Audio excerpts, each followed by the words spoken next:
Hi friends, welcome to civil Dude. என்னோட name ஹாஜத் Mohideen. நான் உங்களுக்கு இலக்கணம் எடுத்துகிட்டு இருக்கேன். லாஸ்ட் நம்ம இலக்கணத்தை பற்றி பார்த்தோம். தமிழ் மொழிண்டா என்ன, எழுத்துண்டா என்ன, இலக்கணம்டா என்ன, எல்லாமே நம்ம லாஸ்ட் கிளாஸ் பார்த்தோம்.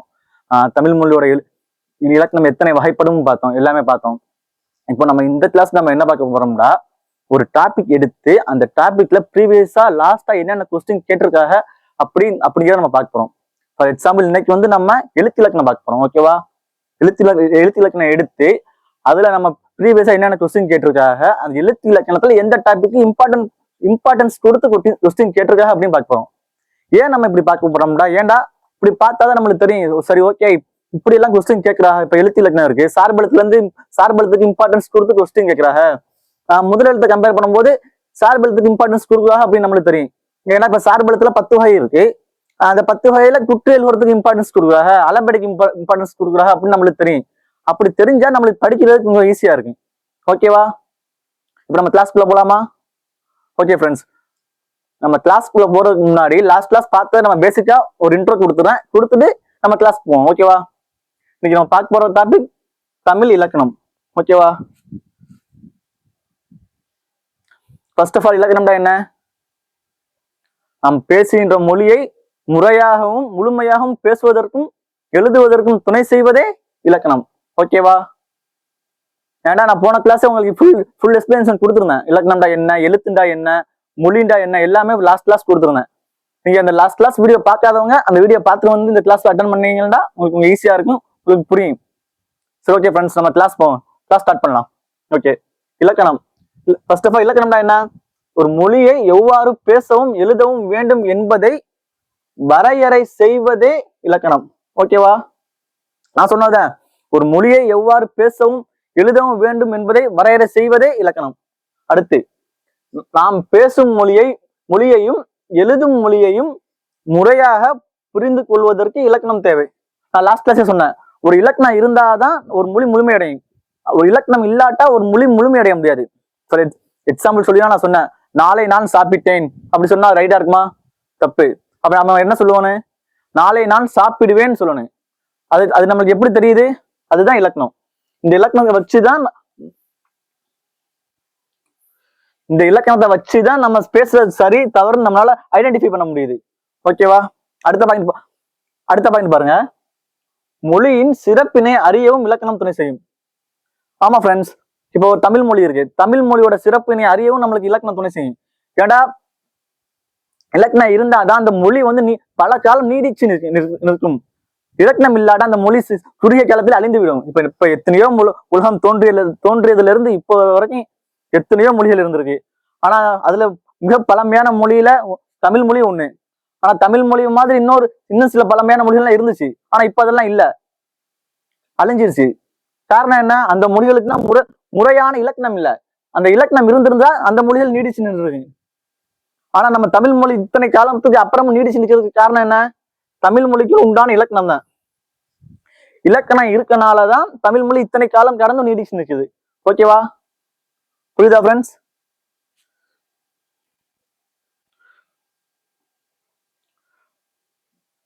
அடுத்து, தமிழ் இலக்கணத்தின் வகைகள்.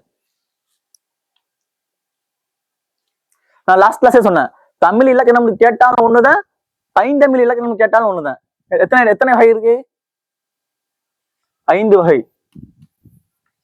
நான் போன கிளாஸ் எல்லாத்தையும் பத்தியுமே பேசிக் எக்ஸ்பிளனேஷன் கொடுத்தேன். நீங்க வர கிளாஸ்ல நம்ம ஒவ்வொரு டாபிக்கா பார்ப்போம். இன்னைக்கு நம்ம எழுத்து இலக்கணம் தான் பார்க்க போறோம். ஓகேவா? எழுத்து இலக்கணத்துல லாஸ்டா என்னென்ன கொஸ்டின் கேட்டிருக்காங்க, எப்படி எல்லாம் கேட்டிருக்காங்க, பொறுத்துக மாதிரி கேட்டிருக்காங்களா இல்ல எப்படி கேட்டிருக்காங்க, நம்ம இன்னைக்கு கிளாஸ்ல நம்ம பார்க்க போறோம். ஓகே, தமிழ் இலக்கணத்தின் வகைகள் என்ன? 5. ஃபர்ஸ்ட் என்ன? எழுத்து. அடுத்து சொல். அடுத்து பொருள். அடுத்து யாப்பு. அடுத்து அணி. எழுத்துண்டா என்ன? ஒரு மொழிக்குண்டான வரி வடிவம் தான் எழுத்து. ஓகேவா? நான் போன கிளாஸ் எக்ஸ்பிளைனா சொல்லியிருந்தேன். இந்த கிளாஸ் சும்மா பேசிக் மட்டும் சொல்றேன். இந்த ஆக்கு உண்டான வரி வடிவம் தான் இந்த ஆ. ஓகேவா? சோ அப்ப இந்த ஆங்கிறது ஒரு எழுத்து. ஓகே, அடுத்து சொல். சொல்லுண்டா என்ன? ஒரு எழுத்தோ அல்லது ஒன்றுக்கும் மேற்பட்ட எழுத்தோ சேர்ந்து பொருள் தருமாயின் அது சொல் எனப்படும். ஓகேவா? இப்ப அம்பு, இது ஒரு சொல்லு. ஏன்னா இது இது வந்து ஒன்றுக்கும் மேற்பட்ட எழுத்துக்கள் இருக்கு, இது ஒரு சொல்லு. இப்ப இப்ப கை, இது வந்து ஒரு எழுத்து தான் இருக்கு, ஆனா இதுவும் ஒரு சொல்லு. இப்படி இப்படி இதை வந்து நம்ம ஓர் எழுத்து ஓர் மொழின்னு சொல்லுவோம். இந்த ஓர் எழுத்து ஓர் மொழி மட்டும் தமிழ்ல மொத்தம் 42 இருக்கு. இது இது எல்லாமே நான் போன கிளாஸ்ல சொல்லியிருப்பேன். ஓகேவா? அடுத்து பொருள். பொருள்டா என்ன? இந்த சொல் இலக்கணம் இருக்குல்ல, இந்த சொல் இலக்கணம் தரக்கூடிய மைய கருத்து தான் இந்த பொருள் இலக்கணம். ஓகேவா? பொருள். இந்த பொருள்ல அகப்பொருள் புறப்பொருள் 2 வகை இருக்கு. இதெல்லாம் நான் லாஸ்ட் கிளாஸே சொல்லியிருந்தேன். ஓகே. அடுத்து யாப்பு. யாப்புண்டா என்ன? யாப்புண்டா கட்டுதல்.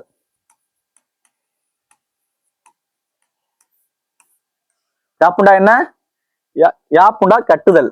கட்டுதல்டா எழுத்துக்களால் ஆன சொல்ல, அந்த சொல்லு தரக்கூடிய மைய கருத்தை நம்ம ஒரு முறைப்படுத்தி ஒரு செய்யுளா உருவாக்கலாம் பார்த்தீங்களா, அதான் யாப்பு. புரியுதா? இந்த யாப்பின் உறுப்புகள் எல்லாம் நான் போன கிளாஸே சொல்லியிருந்தேன். அந்த வீடியோ பார்க்காதவங்க அந்த வீடியோ பார்த்து வருங்க. ஓகேவா? அடுத்து லாஸ்டா அணி. அணிண்டா என்ன? அணிண்டா அணிகலன். தமிழ் செய்யுள்களை அழகுபடுத்துறதா இந்த அணி இலக்கணம். புரியுதுல? இப்ப தமிழ் செய்யுள் இருக்கு, அந்த செய்யுளை அழகுபடுத்த நம்ம பயன்படுத்துறதா இந்த அணி இலக்கணம். நான் போன கிளாஸே சொன்னேன், மேக்சிமம் இந்த 3 இலக்கணம் தான் எல்லா இதுலயும் இருக்கு. ஆனா இந்த யாப் இலக்கணம் கூட சில மொழிகள்ல இருக்கு. ஆனா இந்த அணி இலக்கணம் தமிழ் மொழிக்கு மட்டுமே உண்டான சிறப்பு. புரியுதா? ஓகே ஃப்ரெண்ட்ஸ், அடுத்து நம்ம அடுத்து பார்க்கலாமா? ஓகே.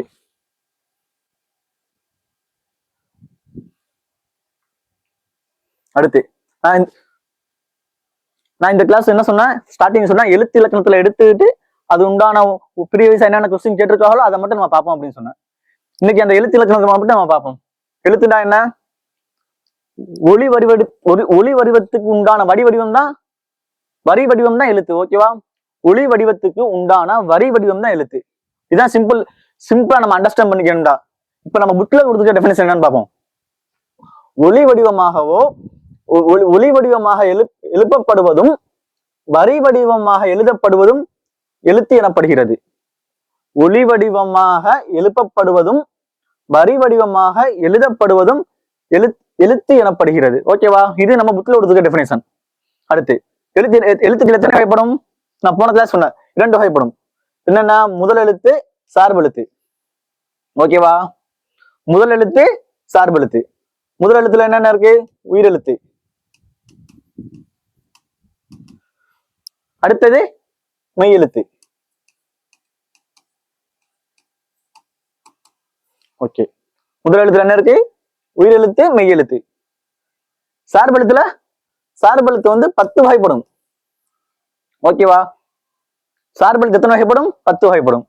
அடுத்து நம்ம இப்ப முதல் எழுத்துனா என்னன்னு பார்ப்போம், அடுத்து சார்பு எழுத்துனா என்னன்னு பார்ப்போம்.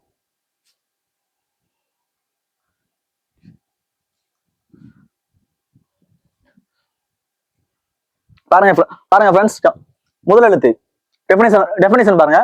பிற எழுத்துக்கள் தோன்றுவதற்கும் இயங்குவதற்கும் முதற் காரணமாக இவை இருக்கின்றன, எனவே இவை முதல் எழுத்துக்கள் ஆகும். புரியுதா? பிற எழுத்துனா எந்த எழுத்து சொல்றோம்? சார்பு எழுத்து தோன்றும். சார்பு எழுத்து சொல்றோம். இந்த சார்பு எழுத்து தோன்றதற்கு முதல் காரணமாக முதல் எழுத்து இருக்கு, அதனாலதான் இது முதல் எழுத்து. புரியுதா? ஆனா இந்த முதல் எழுத்து தோன்றுவதற்கு எந்த ஒரு எழுத்துக்களோட உதவியும் தேவையில்லை, முதல் எழுத்து இயல்பாகவே தோன்றும். புரியுதா? இந்த முதல் எழுத்துல என்னென்ன இருக்கு? உயிரெழுத்து, மெய் எழுத்து. புரியுதா? முதல் எழுத்துக்கள் மொத்தம் எத்தனை தான் நம்மளுக்கு கொஸ்டின்ல கேட்பா. அப்படி கேட்கும் போது நம்ம 2 போட்டு கூடாது. புரியுதா? ஏன்னா முதல் எழுத்துக்களின் வகைகள் தான் 2. முதல் எழுத்துக்கள் மொத்தம் எத்தனைனா 30. முதல் எழுத்து மொத்தம் எத்தனை? 30. 30 எழுத்து. இந்த 30 எழுத்துக்கள் தான் முதல் எழுத்து. புரியுதா? இந்த 30 எழுத்துனா என்னென்ன? உயிர் 12, மெய் 18. புரியுதா? இந்த உயிரெழுத்து 12ம் மெய்யெழுத்து 18ம் சேர்ந்து மொத்தம் 30 எழுத்து.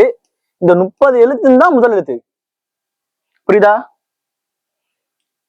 நாம பாட்டுல முதல் எழுத்துனா என்ன, முதல் எழுத்து கொஸ்டின் கேட்கும் போது முதல் எழுத்து எத்தனை, மொத்தம் எத்தனை கொஸ்டின் கேட்கும் போது வெறும் 2ன்னு போட்டு கூடாது. ஏடா நம்மளுக்கு உயிர் எழுத்து மெய் எழுத்து மட்டும் தான் முதல் எழுத்துன்னு சொன்னாங்க அப்படின்னு சொல்லி வெறும் 2ன்னு போட்டு கூடாது. நான் திரும்ப சொல்றேன், முதல் எழுத்து மொத்தம் 30, முதல் எழுத்தின் வகைகள் தான் 2. புரியுதா? ஓகே, அடுத்து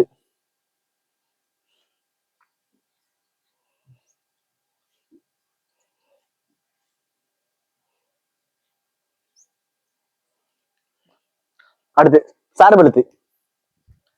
சார்பெழுத்துனா என்ன? நான் ஸ்டார்டிங்கே சொன்னேன், முதல் எழுத்துக்களை சார்ந்து தோன்றும் எழுத்துக்கள் சார்பெழுத்துக்கள் ஆகும். புரியுதா? ஏடா இந்த முதல் எழுத்து இல்லாம இந்த சார்பெழுத்து தோன்றாது. முதல் எழுத்தை சார்ந்து தோன்றுவதால் தான் இது சார்பெழுத்து. புரியுதா? இந்த சார்பெழுத்து எத்தனை வகைப்படும்? இந்த சார்பெழுத்து 10 வகைப்படும். இப்ப எப்படி நம்ம முதல் எழுத்து மொத்தம் 30 சொன்னோமோ அதே மாதிரி சார்பெழுத்து மொத்தம் 10 வகைப்படும். புரியுதா? என்னென்ன? உயிர்மை, ஆயுதம், உயிரளபடை, ஒற்றளபடை, குற்றியலுகரம், குற்றியலிகரம், ஐகார குறுக்கம், அவுகார குறுக்கம், மகர குறுக்கம், ஆயுத குறுக்கம், இப்படி 10 வகைப்படும். ஓகேவா? இதுதான் சார்பெழுத்து. இப்போ நம்ம ப்ரீவியஸா என்னென்ன கொஸ்டின் கேட்டிருக்காங்களோ அதை பேஸ் பண்ணி நம்ம பார்ப்போம். இது வரைக்கும் நம்ம பார்த்ததெல்லாம் புரியுதா ஃப்ரெண்ட்ஸ்? ஓகே,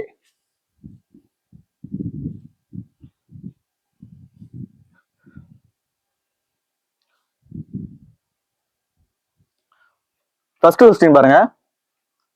தமிழ் மொழியின் இலக்கணம் வகைகள் எத்தனை? சொல்லுங்க ஃப்ரெண்ட்ஸ், எத்தனை வகை? 4, 7, 5, 2? ஓ, இதுல ஆப்ஷன் மார்க் பண்ணியிருக்கா? சரி, ஓகே, நம்ம பார்ப்போம். தமிழ் மொழியின் இலக்கண வகைகள் எத்தனை? 5. என்னென்ன? எழுத்து, சொல்,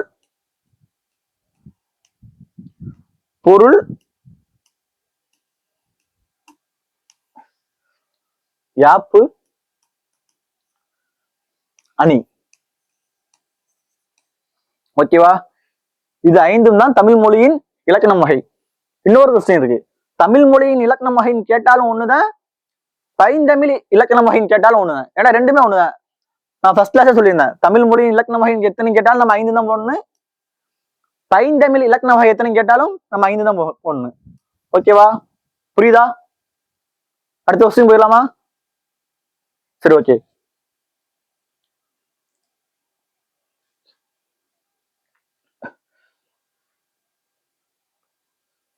அடுத்த கொஸ்டின் பாருங்க ஃப்ரெண்ட்ஸ்.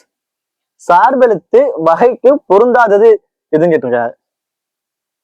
நான் என்ன சொன்னேன், இந்த சார்பெழுத்து தெரியறதுக்கு மட்டும் முதல் எழுத்து தெரியணும். முதல் எழுத்து என்ன சொன்னேன், என்னென்ன எது முதல் எழுத்துன்னு சொன்னேன்? உயிரெழுத்து, மெய்யெழுத்து, இது 2ம் தான் முதல் எழுத்து. இதை தவிர மற்ற எந்த எழுத்து வந்தாலும் சரி அது சார்பெழுத்து தான். புரியுதா? அப்ப இதுல பாருங்க, இதுல என்ன கொஸ்டின் இருக்காங்க, சார்பெழுத்து வகைக்கு பொருந்தாதது கேட்டிருக்காங்க. அப்படின்னா என்ன அர்த்தம்? சார்பெழுத்து இல்லாம இதுல முதல் எழுத்து எது இருக்கோ அதான் ஆன்சர். புரியுதா? அப்ப பாருங்க, உயிர்மை என்ன? உயிர்மைங்கிறது ஒரு சார்பெழுத்து. சார்பெழுத்து, ஏன்னா அது உயிரெழுத்தோ மெய்யெழுத்தோ இல்ல, உயிர்மை எழுத்து. அதனால இது ஒரு சார்பெழுத்து. உயிரெழுத்தை மெய்யெழுத்தையும் சார்ந்துதான் அது தோன்றும். புரியுதா? அடுத்த ஆப்ஷன் தான் ரொம்ப இம்பார்ட்டன்ட். இதை பாருங்க, ஆயுதம். ஆயுதம்டா ஆயுத எழுத்து. இந்த ஆயுத எழுத்தும் சார்பெழுத்து தான். நான் திரும்ப சொல்றேன், இந்த ஆயுத எழுத்து முதல் எழுத்து இல்ல, சார்பெழுத்து. இந்த சார்பெழுத்துல ஒரு வகை தான் இந்த ஆயுதம். நம்ம எல்லாரும் ஆயுத எழுத்து முதல் எழுத்து போட்டுறக்கூடாது. இந்த ஆயுத எழுத்து சார்பெழுத்து. அடுத்து உயிரெழுத்து. இந்த உயிரெழுத்து சார்பெழுத்தா? இல்ல. ஏன்டா இந்த உயிரெழுத்து முதல் எழுத்து. நான் சொல்லியிருக்கேன், ஃபர்ஸ்ட் கிளாஸ் சொல்லியிருக்கேன், உயிரெழுத்து முதல் எழுத்து. அப்ப இந்த உயிரெழுத்து தான் ஆன்சர். புரியுதா? அப்ப இன்னொரு முதல் எழுத்து என்ன? மெய்யெழுத்து. உயிரெழுத்தும் மெய்யெழுத்தும் மட்டும்தான் முதல் எழுத்து. அடுத்த ஆப்ஷன் பாருங்க, ஆயுத குறுக்கம். இந்த ஆயுத குறுக்கம் என்னன்னா சார்பெழுத்துல ஒரு வகை தான் இந்த ஆயுத குறுக்கம். இதை நம்ம அடுத்த கொஸ்டின்ல பார்ப்போம். ஓகேவா? அடுத்து போலாமா? சரி, ஓகே.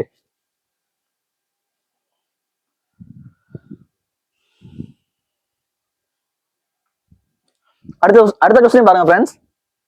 மெய்யெழுத்துக்களை ஒலிக்கும் கால அளவு எவ்வளவு அப்படின்னா, இந்த கால அளவுனா என்ன? இந்த கால அளவுன்னு சொன்னாலும் சரி, மாத்திரைன்னு சொன்னாலும் சரி ஒண்ணுதான். என்னண்டா ஒரு எழுத்து ஒலிக்கும் கால அளவு. இப்ப ஆ ஆ இந்த சவுண்ட் டிஃபரன்ஸ் தெரியுது பத்தியெல்லாம், ஒலிக்கிற கால அளவுக்கோட டிஃபரன்ஸ் தெரியுது. ஆண்டா நம்ம சிம்பிளா ஆன்னு சொல்லி முடிச்சிடும், குறுகிய நேரத்தை சொல்லி முடிச்சிடும். இது ஆ ஆ இந்த ஆவை கம்பேர் பண்ணும்போது இந்த ஆ சொல்றதுக்கு நமக்கு வந்து கொஞ்சம் டைம் அதிகமா எடுத்து வருது. புரியுதா? அப்ப இது நெடில் எழுத்து. இப்ப இதை வந்து இப்ப இந்த ஆர் சொல்றோம், வெறும் ஆன்னு சொல்றோம், குறுகிய நேரத்திலேயே சொல்லி முடிச்சிடும். அப்ப இது குறியில் எழுத்து. இப்ப இந்த ஆ நம்ம சொல்றதுக்கு டைம் ஆகுது. இந்த குறியில் எழுத்தை கம்பேர் பண்ணும்போது நம்மளுக்கு இந்த ஆ சொல்றதுக்கு கொஞ்சம் நேரம் அதிகம் எடுக்குது. சோ இது நெடில் எழுத்து. புரியுதா? ஓகே, இப்ப நம்ம ஃபர்ஸ்ட் உயிர் எழுத்துல எத்தனை குறியில் எழுத்து, மெய்யெழுத்துல எத்தனை, மெய்யெழுத்தோட மாத்திரை என்னன்னு நம்ம ஃபர்ஸ்ட் பாத்துருவோம். ஓகே, உயிரெழுத்து. இந்த உயிரெழுத்துல மொத்தம் எத்தனை குறியில் எழுத்து இருக்கு? ஆ இ உ ஏ ஓ. புரியுதா? ஆ இ உ ஏ ஓ, இந்த 5 தான் உயிர் குறியில் எழுத்து. புரியுதா? அப்ப உயிர் நடில் எழுத்து ஆ இ உ ஏ ஐ ஓ ஔ. இந்த 7 தான் வந்து உயிர் நடில் எழுத்து. புரியுதா? இப்போ உயிர் குறியில் எழுத்துனா என்ன? இந்த 5. உயிர் நடில் எழுத்துனா இந்த 7. ஆ இ உ ஐ ஓ ஔ, இந்த 5 தான் வந்து உயிர் நெடில் எழுத்து. ஆ இ உ ஏ ஓ, இந்த 7 தான் வந்து உயிர் நெடில் எழுத்து. இந்த ஆ இ உ ஏ ஓ, இந்த 5 தான் வந்து உயிர் குறியில் எழுத்து. புரியுதா? இப்போ மாத்திரை என்னன்னு பார்ப்போம். இந்த குறியில் எழுத்து இருக்கு பார்த்தீங்களா, இந்த குறியில் எழுத்துக்கு வந்து நமக்கு ஒரு மாத்திரை. இந்த நெடில் எழுத்து இருக்கு பார்த்தீங்களா, இந்த நெடில் எழுத்துக்கு வந்து பாத்தீங்கன்னா நமக்கு 2 மாத்திரை. புரியுதா? உயிர் குறியில் எழுத்துக்கு 1 மாத்திரை, உயிர் நெடில் எழுத்துக்கு வந்து 2 மாத்திரை. ஓகே, புரியுதா? அப்ப உயிர் குறியில் எழுத்து என்னென்ன? ஆ இ உ ஏ ஓ. இதுக்கு எத்தனை மாத்திரை? 1 மாத்திரை. மாத்திரைனா என்ன? கால அளவுனா என்ன? நம்ம ஒரு எந்த எழுத்தை உச்சரிக்கிறோமோ அந்த எழுத்துக்களோட கால அளவு. புரியுதா? ஓகே, அடுத்து நெடில பாருங்க. உயிர் நெடில் எழுத்து என்னென்ன? ஆ இ உ ஐ ஓ ஓ ஓ ஔ ஏ. இது இந்த 7 தான் என்ன? உயிர் நெடில் எழுத்து. இதுக்கு எத்தனை மாத்திரை? 2 மாத்திரை. புரியுதா? அடுத்து மெய்யெழுத்தை பத்தி பார்க்கலாமா? சரி, ஓகே.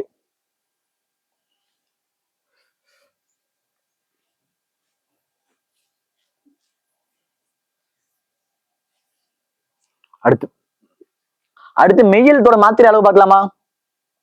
மெய்யெழுத்து எந்த மெய்யெழுத்தா இருந்தாலும் அதோட மாத்திரை அளவு அரை மாத்திரை தான், 1/2 தான். புரியுதா? எந்த மெய்யெழுத்தா இருந்தாலும் சரி, வல்லினமா இருந்தாலும் சரி, மெல்லினமா இருந்தாலும் சரி, இடையினமா இருந்தாலும் சரி, எல்லா மெய்யெழுத்துக்குமே அரை மாத்திரை தான். நம்ம உயிரெழுத்த மாதிரி அதுக்கு குறியலுக்கு நெடில் மாத்திரை வேறுபாடு வந்து மெய்யெழுத்துல இல்ல. மெய்யெழுத்துல எந்த மெய்யெழுத்தை எடுத்தாலும் அதுக்கு அரை மாத்திரை தான். புரியுதா? அடுத்து அதே இந்த மெய்யெழுத்த மாதிரி ஆயுத எழுத்துன்னு ஒரு எழுத்து இருக்குல்ல, அந்த ஆயுத எழுத்துக்கும் அரை மாத்திரை தான். ஆயுத எழுத்து, மெய்யெழுத்து, இது ரெண்டுக்குமே அரை மாத்திரை தான். அதுல 1 மாத்திரை 2 மாத்திரை டிஃபரன்ஸ் இல்ல. மெய்யெழுத்து எந்த மெய்யெழுத்தா இருந்தாலும் அதுக்கு அரை மாத்திரை தான். ஆயுத எழுத்து 1 எழுத்து தான் இருக்கு. இந்த ஆயுத எழுத்துக்கும் அரை மாத்திரை தான். புரியுதா? அடுத்து உயிர்மை எழுத்து. இந்த உயிர்மை எழுத்து இருக்கு பார்த்தீங்களா, அந்த உயிர்மை எழுத்தோட மாத்திரை அளவு, ஒலிக்கும் கால அளவு வந்து உயிர் எழுத்த போன்ற ஒத்தி இருக்கும். இப்ப ஃபார் எக்ஸாம்பிள் சொல்லணும்டா, இப்ப உயிர் எழுத்து இருக்கு. உயிர் எழுத்து குடி எழுத்து என்ன மாதிரி எவ்வளவு மாத்திரைன்னு சொன்ன? 1 மாத்திரை. நெடி எழுத்துக்கு 2 மாத்திரை. அதே மாதிரிதான் உயிர்மை எழுத்துலையும். உயிர்மை எழுத்துல குறியில் எழுத்துக்கு 1 மாத்திரை, நெடி எழுத்துக்கு 2 மாத்திரை. புரியுதா? ஃபார் எக்ஸாம்பிள் இப்ப இது உயிர் குறியில் எழுத்து. இதுக்கு வந்து ஒரு மாத்திரை. இது இது உயிர் நெடில் எழுத்து. இதுக்கு எத்தனை மாத்திரை? 2 மாத்திரை. புரியுதா? இப்ப மாத்திரைன்னா என்னன்னு உங்களுக்கு ஃபுல்லா புரிஞ்சுச்சா? இப்ப இந்த கொஸ்டின் ஆன்சர் பாருங்க. என்ன? மெய்யெழுத்துக்களை ஒலிக்கும் கால அளவு எவ்வளவு? ஆப்ஷன் பாருங்க. 1 மாத்திரையா, 2 மாத்திரையா, அரை மாத்திரையா, 1.5 மாத்திரையா? ஆன்சர் என்ன? அரை மாத்திரை. புரியுதா? அப்ப 1 மாத்திரை எதுக்கு? 1 மாத்திரை குறிலுக்கு. 2 மாத்திரை எதுக்கு? 2 மாத்திரை வந்து நெடிலுக்கு. அப்போ சரி சார், 1 மாத்திரை, அரை மாத்திரை, 2 மாத்திரையா சொன்னீங்க. 1.5 மாத்திரை இருக்கா? 1.5 மாத்திரை இருக்கு. அதை வந்து நான் பின்னாடி ஒரு கொஸ்டின் வரும், அந்த கொஸ்டின் நம்ம இதை பத்தி ஃபுல் டீட்டெயிலா பார்ப்போம். எக்ஸ்பிளனேஷனோட சொல்றேன். ஓகேவா? அடுத்த கொஸ்டின் போலாமா? இப்போ உங்களுக்கு கால அளவுண்டா என்னன்னு புரிஞ்சா? கால அளவு உண்டாலும் சரி, மாத்திரைண்டாலும் சரி, என்ன சேம் தான். ரெண்டுக்கும் டிஃபரன்ஸ் கிடையாது. புரியுதா? அப்போ உயிர் எழுத்து எத்தனை மாத்திரை? 1 மாத்திரை. நெடில் எழுத்துக்கு 2 மாத்திரை. சரி, உயிர்மை எழுத்துக்கு எத்தனை மாத்திரை? உயிர்மை குறில் எழுத்துக்கு எத்தனை மாத்திரை? 1 மாத்திரை. நெடில் எழுத்துக்கு 2. சரி, இப்ப வெறும் மெய் எழுத்துக்கு மட்டும் எத்தனை மாத்திரை? அரை மாத்திரை. அப்ப ஆயுத எழுத்துக்கு அரை மாத்திரை. புரியுதா? சரி, ஓகே. அடுத்த கொஸ்டின் போலாமா? சரி, ஓகே.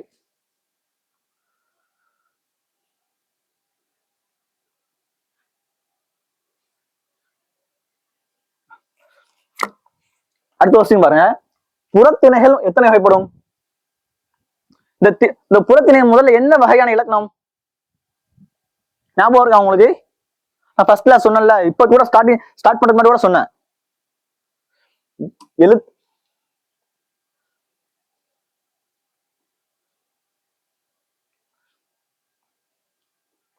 எழுத்தா, இல்ல சொல்லா, இல்ல பொருளா, இல்ல யாப்பா, இல்ல அணியா? இந்த 5 வகையான இலக்கணத்துல புறத்திணைகள் வந்து எந்த வகையான இலக்கணம்? பொருள். இந்த பொருள்ல ஒரு வகைதான் புறத்திணை. அப்ப மற்றொரு வகை என்ன? அகத்திணை. அகத்திணை, புறத்திணை. புரியுதா? சரி, ஓகே. அப்ப இந்த புறத்திணைகள் மொத்தம் எத்தனை? புறத்திணைகள் மொத்தம் 12. வெச்சி, கரந்தை, வஞ்சி, வாகை, பாடம், இப்படி மொத்தம் 12 திணை இருக்கு புறத்திணைகள்ல. ஓகேவா? அப்ப ஆன்சர் என்ன? 12. ஓகே தானே? புறத்திணைகள் மொத்தம் எத்தனை? 12. புறத்திணை வந்து என்ன வகையான இலக்கணம்? பொருள் இலக்கணம். ஓகே தானே? பொருள்டா என்ன? ஒரு சொல்லோட மைய கருத்து தான் பொருள். சொல்லுண்டா என்ன? ஒரு எழுத்தோ அல்லது ஒன்றுக்கும் மேற்பட்ட எழுத்தோ சேர்ந்து பொருள் தருமாயின் அது சொல்லு. எழுத்துனா என்ன? ஒலிகளுக்கு உண்டான வரி வடிவம் தான் எழுத்து. புரியுதா? அடுத்தது போலாமா? சரி, ஓகே. அடுத்த கொஸ்டின் பாருங்க. அது அகத்திணை வகைகள் என்ன? அகத்திணையோட வகைகள் என்ன? அகத்திணை பொருள் இலக்கணத்துல ஒரு வகைதான்.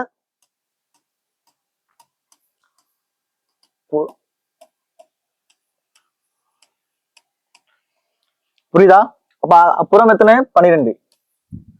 அகத்திணை எத்தனை? அகத்திணை சில பேர் என்ன நினைச்சுறாங்கன்னா, அகத்திணை வந்து 5 நினைச்சு போட்டு வந்துறாங்க. இந்த ஆசை 5 இருக்குல்ல, 5 நினைச்சு போட்டு வந்துறாங்க. ஏன்டா, குறிஞ்சி, முல்லை, மருதம், நெய்தல், பாலை, இந்த 5 தானே அகத்திணை அப்படின்னு நினைச்சிட்டு 5 போட்டு வந்துறாங்க. ஆனா இது தப்பு. அகத்திணைகள் மொத்தம் 7. புரியுதா? குறிஞ்சி, முல்லை, மருதம், நெய்தல், பாலை, கைக்கிளை, பெருந்திணை. இது ரெண்டையும் நம்ம ஆட் பண்ணணும். கைக்கிளை, பெருந்திணை ரெண்டையும் சேர்த்து மொத்தம் 7 தான் அகத்திணை. நமக்கு கொஸ்டின்ல வந்து அன்பின் அகத்திணை கேட்டாதான் இந்த 5 போடணும். என்னென்ன? குறிஞ்சி, முல்லை, மருதம், நெய்தல், பாலை. இது எப்படி கொஸ்டின்ல கேட்பாங்கடா? அன்பின் அகத்திணை கேட்டாதான் நம்ம இந்த 5 போடணும். வெறும் அகத்திணைகள் மட்டும் எத்தனை வகையில் கேட்டோம்னா நம்ம 7 தான் போடணும். இது தப்பு. 7 தான் ரைட்டு. புரியுதா? ஆனா நம்மள குழப்பறதுக்காண்டி ஆப்ஷன்ல 5 இருக்கு, 7 இருக்கு. நம்ம பார்த்து போடணும் இந்த கொஸ்டின். ஓகேவா? புரியுதா? அடுத்து போலாமா?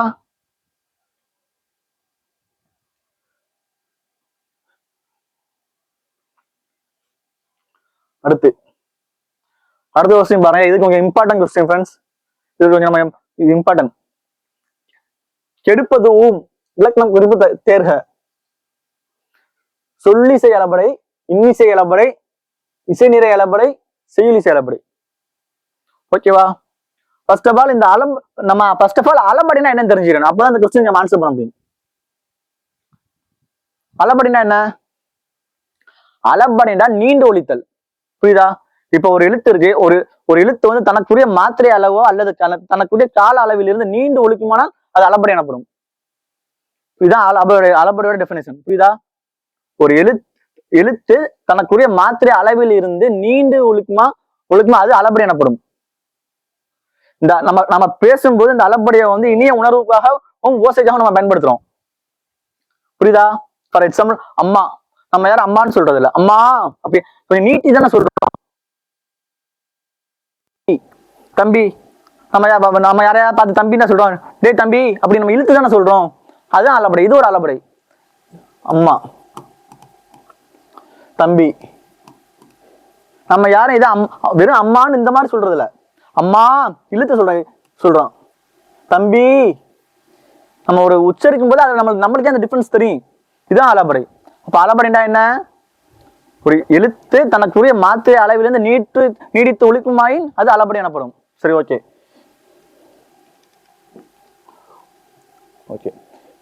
அடுத்து தமிழ்ல வந்து அளபடை வந்து மொத்தம் 2 வகைப்படும். என்னென்ன? உயிரளபடை, ஒற்றளபடை.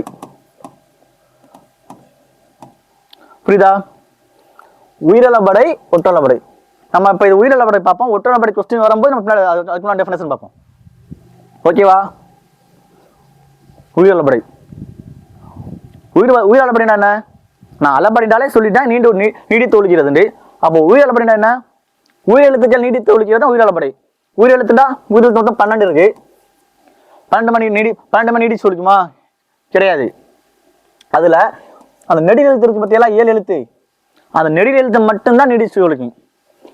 இந்த உயிரளபடை டெஃபினேஷன் என்னண்டா, இந்த நெடில் எழுத்து இருக்கு பத்தியெல்லாம், இந்த நெடில் எழுத்து 7 மட்டும்தான் உயிரளபடையில வந்து நீடிச்சு ஒலிக்கும். ஒரு செய்யுளில் ஓசை குறையும் இடத்தில் அல்லது இனிய ஓசைக்காக உயிர் நெடு எழுத்துக்கள் 7 தனக்குரிய மாத்திரை அளவில் இருந்து நீடித்து ஒலிப்பது உயிரளபடை. புரியுதா? ஒரு செய்யுளில் ஓசை குறையும் இடத்து அல்லது இனிய ஓசைக்காக உயிர் நெட்டெழுத்துக்கள் 7 தனக்குரிய மாத்திரை அளவில் இருந்து நீடித்து ஒலிக்குமாயின் அது உயிரளபடை எனப்படும். புரியுதா? இந்த உயிரளபடை இருக்குல்ல, இந்த உயிரளபடை வந்து சொல்லோட முதல்ல வரும், இடையிலும் வரும், இறுதியிலும் வரும். புரியுதா? நம்ம கேட்பா ஒரு ஆப்ஷனல் கொஸ்டின்ல கொடுப்பா, சொற்களில் முதலிலும் இறுதியிலும் இடையிலும் வரும் அளபடை எது? உயிரளபடையா இல்ல ஒற்றளபடையாண்டு? நம்ம என்ன பண்ணணும்? உயிரளபடை தான் பண்ணணும். புரியுதா? அடுத்து இந்த உயிரளபடை வந்து மொத்தம் 3 வகைப்படும். புரியுதா? இந்த உயிரளபடை நம்ம டிவைட் பண்ணோம்னா 3 வகை இருக்கு. ஒண்ணு செய்யுளிசை அளபடை. புரியுதா? 2வது வந்து இன்னிசை அளபடை. 3வது வந்து சொல்லிசை அளபடை. புரியுதா? செய்யுளிசை அளபடை, இன்னிசை அளபடை, சொல்லிசை அளபடை. இது 3 தான் அளபடையோட வகைகள். சரி சார், அப்ப இந்த இசை நிறை அளபடைனா என்ன? இசை நிறை அளபடைனா செய்யுளிசை அளபடை இருக்கு பாத்தீங்களா? இந்த செய்யுளிசை அளபடையோட இன்னொரு பேரு தான் இசை நிறை அளபடை. புரியுதா? செய்யுளிசை அளபடையோட மற்றொரு பெயர் தான் இசை நிறை அளபடை. புரியுதா? சரி, செய்யுளிசை அளபடைனா என்ன? அளபடைனாலே நான் சொல்லிட்டேன், நீடிச்சு ஒலிக்கிறது. அப்ப என்ன செய்யுளிசை அளபடைனா என்ன? செய்யுளிசை அளபடைனா என்னடா, ஒரு செய்யுளில் ஓசை குறையும் பொழுது அந்த ஓசையை நிறைவு செய்வதற்காக நீடித்து ஒலிப்பதுதான் செய்யுளிசை அளபடை. புரியுதா? ஏன்னா இந்த டெஃபினேஷன் ரொம்ப முக்கியம். இந்த சொல்லிசை அளபடைக்கு இன்னிசை அளபடைக்கு டெஃபினேஷன் வேற மாதிரி வரும். செய்யுளிசை அளபடைனா என்ன? ஒரு செய்யுளில் ஓசை குறையும் பொழுது அதனை நிறைவு செய்வதற்காக உயிர் நெட்டெழுத்து நீடித்து ஒலிப்பது செய்யுளிசை அளபடை. புரியுதா? இப்ப படா, இந்த எக்ஸாம்பிள் பாருங்க. படா, இது நம்ம எப்படி சொல்லுவோம்? படா ஆனா நம்ம எழுதும்போது எப்படி எழுதுறோம்? படா ஆ. ஆனா நம்ம இந்த எழுதுறதே நம்ம உச்சரிக்க கூடாது. படா படா ஆன்னு நம்ம சொல்லக்கூடாது. படா இதான் செயலி செயலப்படை. புரியுதா? நம்ம எழுதுறது படா ஆன்னு எழுதியிருக்கோம். நம்ம சொல்லும் போதும் படா ஆன்னு நம்ம சொல்லக்கூடாது. படா இதான் செயலி செயலப்படை. இந்த செயலி செயலப்படை இருக்கு பார்த்தீங்களா? இந்த செயலி செயலப்படை மட்டும்தான் சொல்லின் முதலிலும் இடையிலும் இறுதியிலும் வரும். முன்ன சொன்னது வந்து உயிரிழப்படையா ஒற்றலப்படையான்னு கேட்டா உயிரிழப்படை தான் சொல்லின் முதலிலும் இடையிலும் இறுதியிலும் வரும். நம்ம அந்த உயிரிழப்படையிலே ஃபர்தரா டிவைட் பண்ணி சொல்லி செயலப்படியா இன்னி செயலப்படியா செயலி செயலப்படியான்னு கேட்டா இந்த செயலி செயலப்படை மட்டும்தான் சொல்லின் முதலிலும் இறுதியிலும் இடையிலும் வரும். புரியுதா? இப்ப பாருங்க, ஓதல், உரார், படா. இதை பாத்தீங்க, சொல்லின் முதல்ல வந்திருக்கா? இது சொல்லின் இடையில வந்திருக்கா? இது சொல்லின் இறுதியில் வந்திருக்கா? சரி சார், நெடில் எழுத்து தானே அளபெடுக்குன்னு சொன்னீங்க. ஆனா இங்க குறில் எழுத்து தானே வந்திருக்கு. அப்படி வந்திருக்கு, எல்லா இடத்துலயுமே குறில் எழுத்து தானே வந்திருக்கு. அப்படின்டா நெடில் எழுத்து தனக்கு இனமான குறில் எழுத்து தான், குறில் எழுத்தோட தான் அளபெடுக்கும். புரியுதா? அந்த நெடில் எழுத்துக்கு இனமான குறில் எழுத்து தான் அந்த நெடில் எழுத்து பின்னால் வரும். புரியுதா? சிம்பிளுங்க. இன்னும் ஃபர்தரா நம்ம சாப்டர்ல மனப்பாடம் பண்ணணுமா, ஞாபகம் வச்சுக்கணுமா? இந்த ஒரு சென்டென்ஸ் ஒரு சொல்லுல உயிரெழுத்து ஆண்டு வந்துச்சுன்னா நடுவுலையோ இறுதியிலையோ முதல்ல வந்து அதை செயலி செயலப்படுங்க. அவ்வளவுதான். உயிரெழுத்து ஆண்டு ஒரு வார்த்தை வந்து ஒரு எழுத்து வந்து ஒரு சொல்லோட இறுதியிலோ முதலிலோ இடையிலோ வந்துச்சுன்னா அது செயலி செயலப்படை. புரியுதா? அடுத்து இன்னி செயலப்படை. இன்னி செயலப்படா என்ன? இன்னிசைண்டா என்ன? அதிலே பேர் இருக்கு. இனிய ஓசை. செய்யுளில் ஓசை குறையாத நேரத்திலும் இனிய ஓசைக்காக அளவெடுப்பதுதான் இன்னி செயலப்படை. புரியுதா? அப்ப செயலி செயலப்படை நம்ம என்ன பார்த்தோம்? ஓசை குறையும் பொழுது அதனை நிறைவு செய்வதற்காக அளவெடுப்பது செயலி செயலப்படை. இன்னி செயலப்படைனா என்ன? ஓசை குறையாத இடத்திலும் இனிய ஓசைக்காக அளவெடுப்பது. ஃபார் எக்ஸாம்பிள், இந்த கெடுப்பதும் நம்ம எடுத்துக்கலாம். இந்த கெடுப்பதும் இன்னி செயலப்படை தான். எப்படி பார்த்தீங்க? எப்படி இருக்கீங்களா? நார்மலா நம்ம கெடுப்பதும் எப்படி எழுதுவோம்?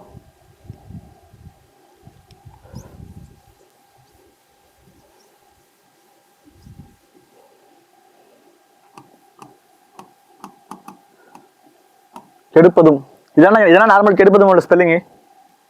ஆனா இது நம்ம ஓசை நயத்திற்காக இனிய ஓசைக்காக கெடுப்பதும் எழுதுறோம். எதுக்காண்டி நம்ம எழுதுறோம்? இனிய ஓசைக்காண்டி எழுதுறோம். இப்ப இது குறில் எழுத்து, இது நடில் எழுத்து. இப்ப இந்த குறில் வந்து நடிலா மாறிடுச்சா? இப்ப அளவு எடுக்கணும். அப்ப எடுப்ப தூ உம். இந்த தூ நான் பிரிச்சிருந்தா எப்படி எழுதலாம்? இத்து பிளஸ் ஊ தூ. அப்ப இது என்ன? நெடில் எழுத்து.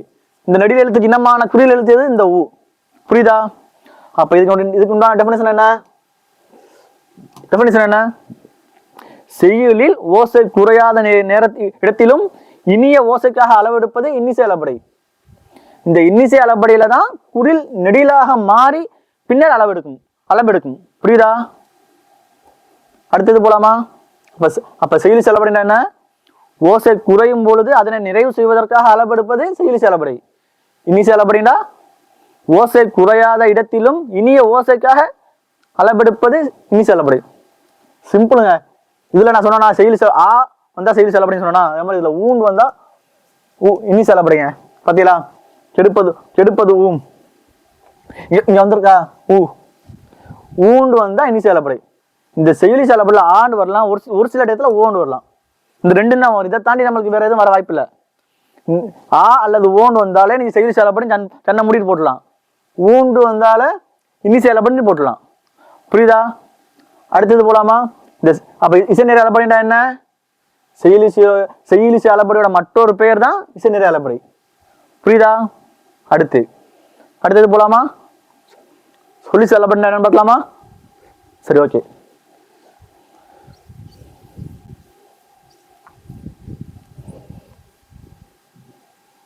இந்த சொல்லிசை அளபடைனா என்னடா? ஒரு பெயர் சொல்லு இருக்கு, அந்த பெயர் சொல்லி எச்ச சொல்லாக மாறி அளவெடுப்பதுதான் சொல்லி அளபடை. இப்ப நசைண்டா என்ன அர்த்தம்? தமிழ்ல நசைண்டா விருப்பம் அர்த்தம். இது பெயர் சொல். இது எச்ச சொல்ல எப்படி மாறும்? நசை. நசை. இப்போ எச்ச சொல்ல மாதிரி. இப்ப நசைனா என்ன பொருள்? விரும்பி. புரியுதா? அப்போ ஒரு பெயர் சொல் எச்ச சொல்லாக மாறி அளவெடுப்பது எது? என்ன அளபடைன்னு கேட்டாங்கன்னா சொல்லி செல்லப்படை. புரியுதா? இந்த சொல்லி செல்லப்படை பின்னால் வந்து ஈண்டு ஒரு எழுத்து வருங்க. ஈண்டு ஒரு எழுத்து வந்தா சொல்லி செல்லப்படுங்க. ஆண்டு ஒரு எழுத்து வந்தா அது செயலி செல்லப்படை. அல்லது ஓன் ஒரு எழுத்து வந்தா அது செயலி செல்லப்படை. ஊண்டு ஒரு எழுத்து வந்தா இனி செல்லப்படை. புரியுதா? அளபடை என்ன பாத்துறோமா? அளபடைனா என்ன? நீண்டு ஒழித்தல். தனக்குரிய கால அளவிலோ அல்லது தனக்குரிய மாத்திரையிலிருந்து நீடித்து ஒழிக்குமாய் அது அளபடை எனப்படும். அளபடை எத்தனை வகை இருக்கு? உயிரளபடை, ஒட்டளபடை. இப்ப நம்ம உயிரளபடை என்ன பார்த்தோம்? உயிரளபடைனா என்ன? உயிரளபடை எத்தனை வகை இருக்கு? செயலிசை, இனிசை, சொல்லிசை. செயலிசைண்டா என்ன? செயலிசையோட மற்றொரு பேர் என்ன? இசைநீரை. செயலி செலபடை என்ன? செயலில் ஓசை குறையும் பொழுது அதனை நிறைவு செய்வதற்காக அளபெடுப்பது செயலி செலபடை. ஓகேவா? என்னென்ன எழுத்து அளபெடுக்கும்? உயிர் நெட்டெழுத்து. உயிர் நெட்டெழுத்து மொத்தம் எத்தனை? 7. உயிர் நெட்டெழுத்து அருகில் என்ன எழுத்து வரும்? அதுக்கு இனமான குறில் எழுத்து வரும். ஓகே. அடுத்து இனி செலபடை. இனி செலபடைனா என்ன? ஓசை குறையாத இடத்திலும் இனிய ஓசைக்காக அளவெடுப்பது இனி செலபடை. இப்ப சொல்லின் முதலிலும் இடையிலும் இறுதியிலும் ஒரு அளபடை எது? செயலி செலபடை. குறில் நெடிலாக மாறி பின்னர் அளபெடுக்கும் அளபடை எது? இனி செலபடை. ஒரு பெயர் சொல் எச்ச சொல்லாக மாறி அளபெடுக்கும் அளபடை எது? சொல்லி செல்லப்படை. புரியுதா? அப்ப ஆங்கில எழுத்து எந்த அளபடிக்கு உண்டான எழுத்து? ஆ ஓ செயலிசை. அப்ப இன்னிசைக்கு இனி செல்லப்படை உ. அப்போ சொல்லி செல்லப்படை இ. புரியுதா? இதுதான் அளபடை. அடுத்து நம்ம போலாமா? அடுத்து பார்க்கலாமா? அடுத்த கொஸ்டின் போலாமா? இப்ப நடத்தின வரைக்கும் புரியுதா உங்களுக்கு? சரி, ஓகே ஃப்ரெண்ட்ஸ்.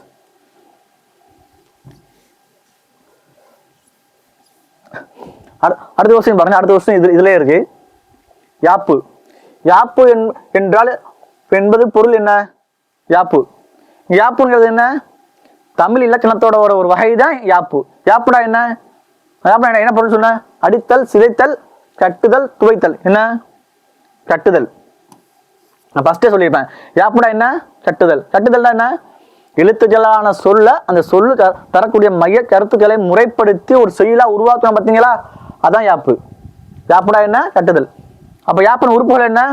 6. புரியுதா? யாப்பின் உறுப்புகள் என்ன? 6. இது வரைக்கும் புரியுதா? இந்த கொஸ்டின் ஈஸியான கொஸ்டின். புரியுதா? நீங்க இந்த அளப்படை தான் நம்ம நல்லா பார்த்துக்கணும். அப்ப இந்த கெடுப்பது ஆன்சர் என்ன? இனி செல்லப்படை. புரியுதா? அடுத்த கொஸ்டின் போலாமா? சரி, ஓகே.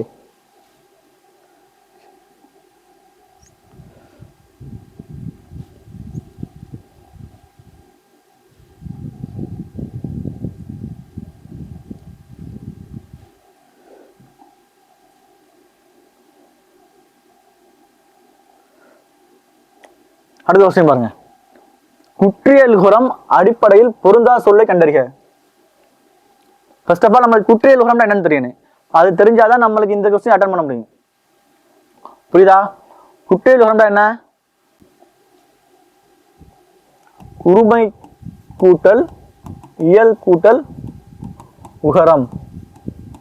இதுதான் குற்றியல்குறம். குற்றியல்குறத்தை நம்ம பிரிச்சு எழுத எப்படி எழுதலாம்? குறுமை கூட்டல் இயல் கூட்டல் உகரம். இதுதான் குற்றியல்குறம். நம்ம பிரிச்சு எழுதும் போது எழுதுறது.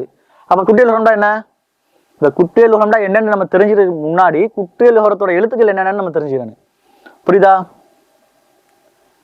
நம்ம எல்லாருக்குமே வல்லின எழுத்து தெரியும். வல்லின எழுத்து என்ன?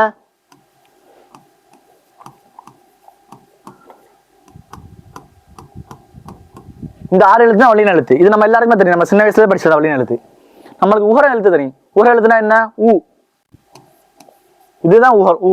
இந்த ஊ தான் நம்ம உகரம் சொல்லுவோம். உகர எழுத்து. நம்மளுக்கு வல்லின எழுத்துன்னு தெரியும், உகர எழுத்துன்னு தெரியும்.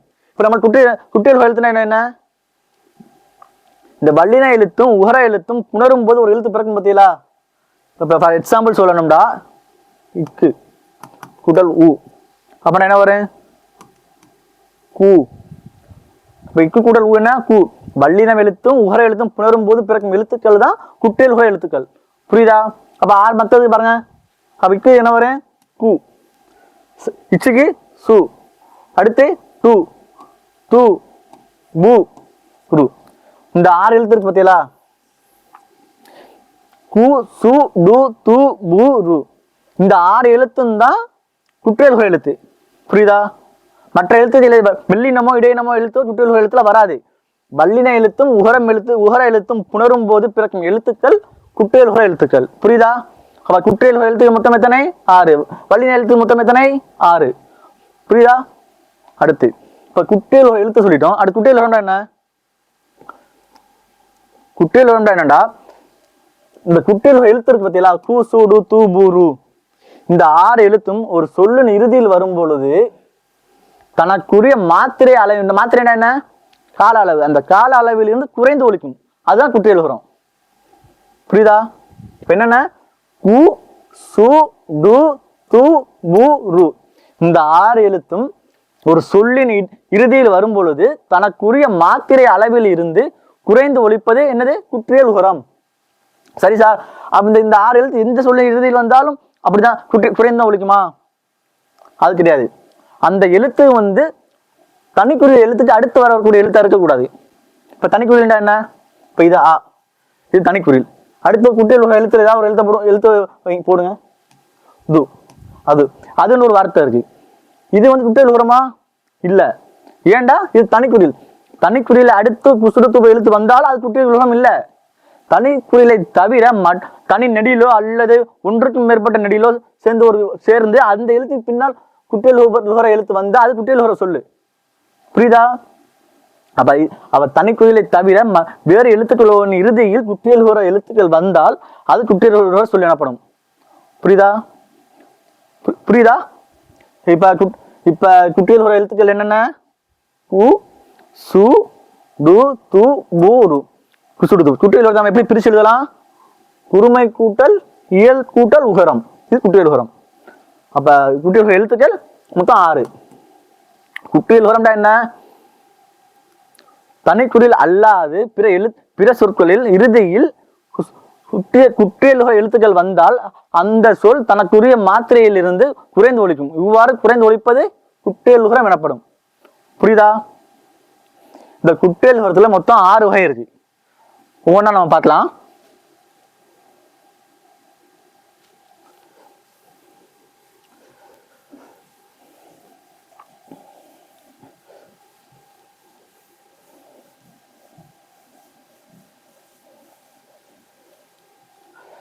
குட்டேல் உகரம் எத்தனை வகைப்படும்? 6 வகைப்படும். என்னென்ன? ஃபர்ஸ்ட் ஒன் நெடில் தொடர்,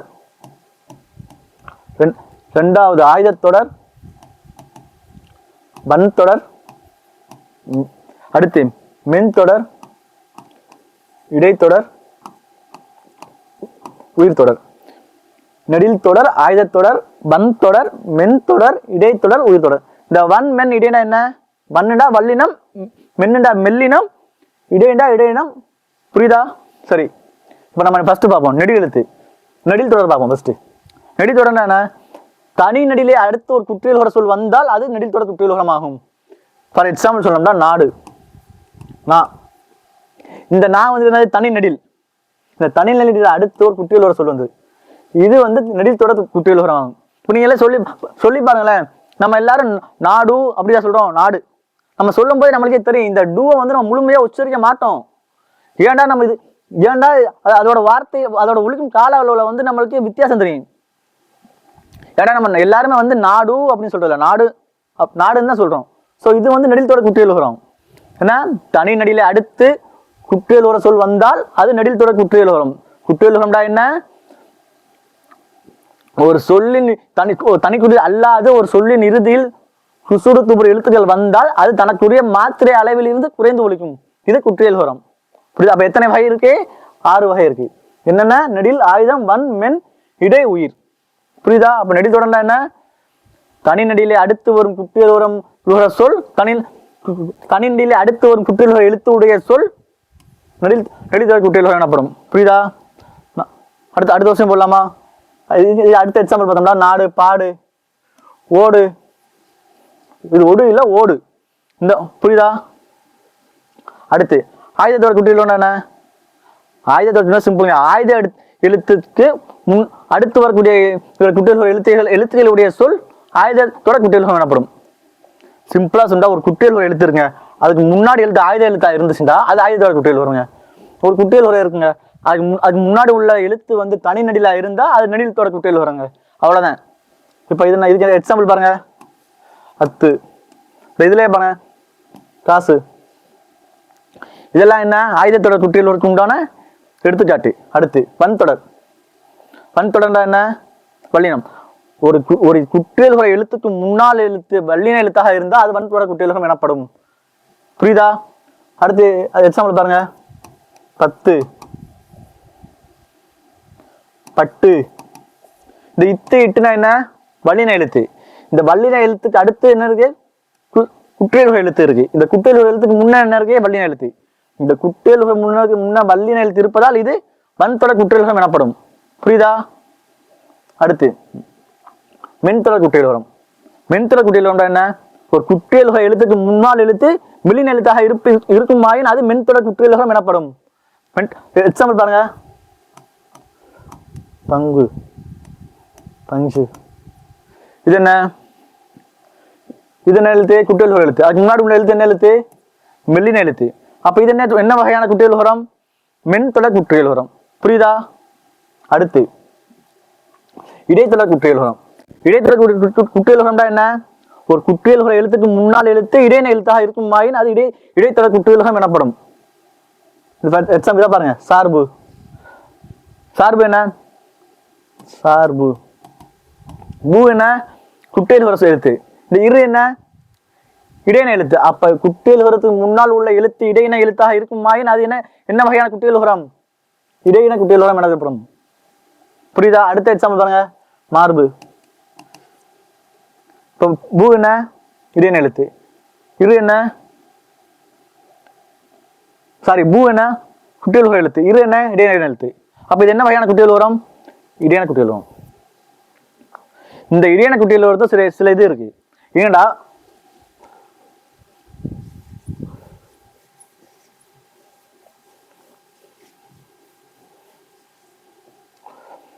சு, டு, ரு. இந்த மூணு குற்றியல் எழுத்து இருக்கு பார்த்தீங்களா? இந்த மூன்று எழுத்துக்களையும் இறுதியாக கொண்டு முடியும் இடைத்தொடர் குற்றியல் வழக்கில் இல்லை. புரியுதா? சு, டு, ரு இந்த மூன்று குற்றியல் எழுத்துக்களை கொண்டு முடியும் இடைத்தொடர் குற்றியல் என்னும் ஒரு சொல் இல்லை. புரியுதா? அடுத்து போலாமா? அடுத்து பார்க்கலாமா? அடுத்து என்ன? அடுத்து உயிர்கோட குற்றியல். உயிர்கோட குற்றியல் என்ன? சிம்பிள். ஒரு குற்றியல் எழுத்துக்கு முன்னால் எழுத்து உயிர் எழுத்தாக இருக்குமாயின் அது உயிர்த்தொடர் குற்றியல் எனப்படும். ஃபார் எக்ஸாம்பிள் அரசு.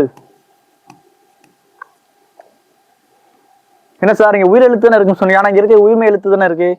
இந்த உயிர்மை எழுத்து நம்ம எப்படி பிரிச்சு எழுதலாம்? இந்த ரா என்னது? உயிர்மை எழுத்து. இதை பிரிச்சு எழுதலாம். எப்படி எழுதலாம்? இரு குட்டல் ஆ. இப்ப என்ன ஆயிடுச்சு? குற்றியல் முன்னால் எழுத்து ஆ உயிர் எழுத்து ஆயிடுச்சா? அப்ப இது என்ன வகையான குற்றியல் உரம்? உயிர்த்தொடர் குற்றியல் உரம். ஒரு குற்றியல் உரத்துக்கு முன்னால் உள்ள எழுத்து உயிர் எழுத்தா இருக்குமாயின் அது உயிர்த்தொடர் குற்றியல் உரம் எனப்படும். அரசு, வரலாறு, சரி வரலாறு, இதெல்லாம் என்ன? உயிர்த்தொடர் குற்றியல் உரம். புரியுதா? இப்ப குற்றியல் உரம்டா என்ன? குறுமை கூட்டல் இயல் கூட்டல் உகரம். குறுகிய ஓசைகளுடைய உகர எழுத்து. புரியுதா? இப்போ இது குற்றியல் உரம் எத்தனை வகைப்படும்? 6 வகைப்படும். என்னென்ன?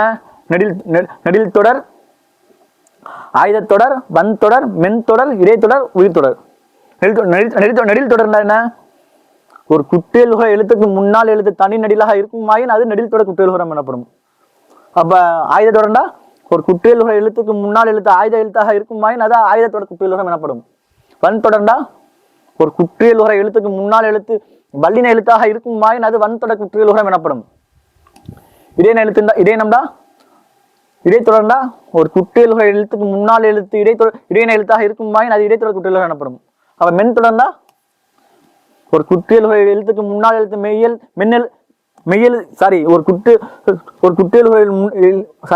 ஒரு குற்றியல் உரை எழுத்துக்கு முன்னால் எழுத்து மெல்லினம் எழுத்தாக இருக்குமாயின் அது மென்தொடர் குற்றியல் எனப்படும். அப்போ உயிர் தொடர்ந்தா ஒரு குற்றியல் உரை எழுத்துக்கு முன்னால் உள்ள எழுத்து உயிர் எழுத்தாக இருக்குமாயின் அது உயிர் தொடர் குற்றியல் எனப்படும். அப்படின்னா என்ன ஆகும்? அந்த குற்றியல் உரை எழுத்து வந்து தன்னுடைய மாத்திரை அளவில் முழுமையாக ஒழிக்காது, குறைந்து ஒழிக்கும். புரியுதா? நம்ம எக்ஸாம்பிள் பார்ப்போம். இங்க பாருங்க, இப்ப இதுலயே மருந்து, நம்ம எல்லாரும் மருந்துண்டா சொல்றோம். மருந்து இந்த தூவை வந்து நம்ம முழுமையா உச்சரிக்கிறது இல்லை. மருந்து இந்த தூவை வந்து நம்ம முழுமையா உச்சரிக்கிறது இல்லை. நம்ம சொல்லி பார்த்தாலே அதோட டிஃபரன்ஸ் நம்மளுக்கு தெரியும். புரியுதா? அடுத்தது போலாமா? அடுத்து போலாமா? சரி, ஓகே.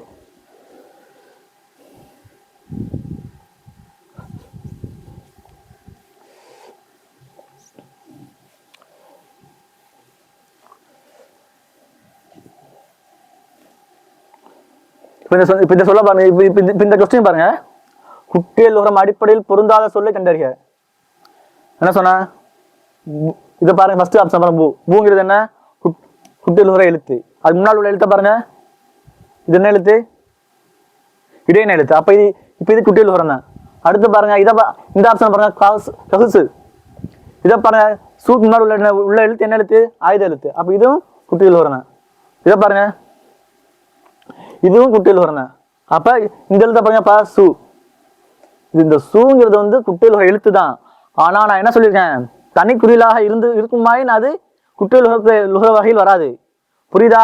அப்ப இது பாங்கிறது வந்து தனி குறியல். அப்ப பசு இது குற்றியல் எழுத்தா? இல்ல. இப்படிப்பட்ட எழுத்துக்களுக்கு ஒரு பேர் இருக்கு. இப்படிப்பட்ட சொல்லுக்கு ஒரு பேர் இருக்கு. அது முற்றியல் உரம். இது முற்றியல் உரம் எனப்படும். முற்றியல் உரம்னா என்ன? தனிக்குறியிலே அடுத்து வரும் குற்றியல் எழுத்துக்கள் தன்னுடைய மாத்திரை அளவில் முழுமையாக ஒழிக்கும். அவ்வாறு ஒழிக்குமாயின் அது முற்றியல் உரம் எனப்படும். புரியுதா? இப்ப தனிக்குறில் மட்டும்தானா? இல்ல. ஒரு சொல்லின் இடையில் குற்றியல் எழுத்துக்களை தவிர மற்ற உகர எழுத்துக்கள் வருமாயின் அதுவும் தன்னுடைய மாத்திரை அளவில் முழுமையாக ஒழிக்கும். அவ்வாறு ஒழிக்குமாயின் அதுவும் முற்றியல் உரம் எனப்படும். பாருங்க, கதவு. இது என்னது? குசுடு துருவ எழுத்தா? இல்ல. ஆனா இது என்ன எழுத்து? உகர எழுத்து. உகர வகையில் ஒரு எழுத்து தான் இது. இது தன்னுடைய மாத்திரை அளவில் முழுமையாக ஒழிக்கும். அப்படி முழுமையாக தன்னோட மாத்திரை அளவு ஒழிக்குமாயின் அது முற்றியல் உரம் எனப்படும். அப்ப முற்றியல் உரம்டா என்ன? தனிக்குறியிலே அடுத்து வரும் குற்றியல் எழுத்துக்கள் தன்னுடைய மாத்திரை அளவில் முழுமையாக ஒழிக்கும். அவ்வாறு ஒழிக்குமாயின் அது முற்றியல் உரம் எனப்படும். ஒரு சொல்லின் இறுதியில் குற்றியல் உரம் அல்லாது மற்ற உகர எழுத்துக்கள் வருமாயின் அதுவும் தன்னுடைய மாத்திரை அளவில் முழுமையாக ஒழிக்கும். அவ்வாறு ஒழிக்குமாயின் அது முற்றியல் உரம் எனப்படும். புரியுதா? அப்ப இந்த பசுங்கிறது என்ன? முற்றியல் உர சொல்லு. இப்ப ஆன்சர் என்ன? பசு. புரியுதா? அடுத்த கொஸ்டின் பார்க்கலாமா? சரி, ஓகே.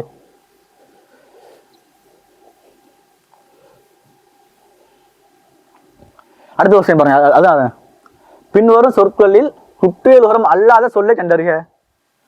மார்பு, வரகு, மாசு, மடு. அப்ப ஆன்சர் என்ன? மடு. மடு என்ன வகையான சொல்லு? முற்றியல் உர சொல். மார்பு என்ன? இடைத்தொடர் குற்றியல் உர சொல். வரகு என்ன? உயிர் தொடர் குற்றியல் உர சொல். மாசு என்ன? மாசு வந்து நெடில் தொடர் குற்றியல் உர சொல். ஏண்டா இது தனி நடில். மாங்கிறது வந்து தனி நடில். அதுக்கு அப்புறம் ஒரு எழுத்து என்ன எழுத்து? குற்றியல் உர எழுத்து சு. மாசு. அப்ப இது என்ன? தனி நெடிலை அடுத்து வருவதால் நெடில் தொடர் குற்றியல் உரம். புரியுதா? இப்ப இது ஆன்சர் என்ன? மடு. அடுத்த கொஸ்டின் போலாமா? இப்ப பார்த்த வரைக்கும் டவுட் இல்லையில? அடுத்து போலாம்ல? சரி, ஓகே.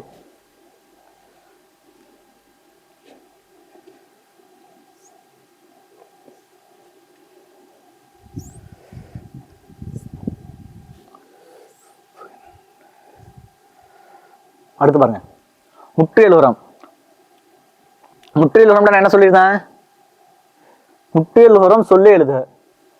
முற்றியல் உரம் என்ன சொன்ன? தனிக்குறியிலே அடுத்து வரும் குற்றியல் உர எழுத்துக்கள் தன்னுடைய மாத்திரை அளவில் முழுமையாக ஒழிக்கும். அது முற்றியல் உரம் எனப்படும்.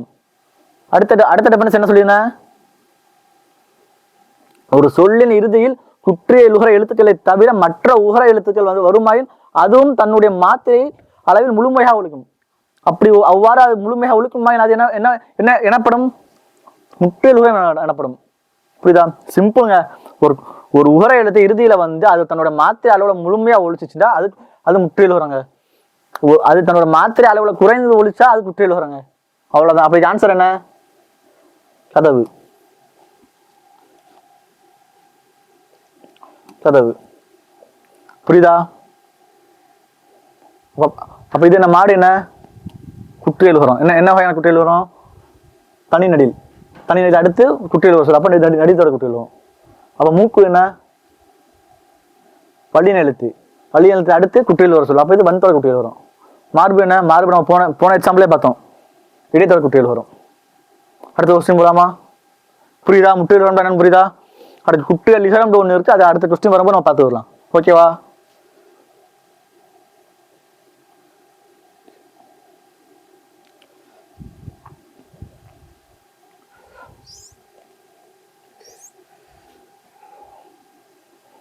அடுத்த விஷயம் பாருங்க. கெடா வழிவந்த கேண்மையார் கேண்மை விடா விளையும் உலகு. இத்தொடரில் இடம்பெற்ற அளபடை என்ன? நான் சொல்லியிருக்கேன். சிம்பிளா ஞாபகம் என்ன சொன்ன? ஆண்டு ஒரு எழுத்து வந்து அது என்ன அளபடின்னு சொன்ன? செயலி செயலப்படை. அப்ப இது ஆன்சர் என்ன? செயலி செயலப்படை. புரியுதா? அப்ப இன்னி செயலப்படைன்னா என்ன எழுத்து வரும்?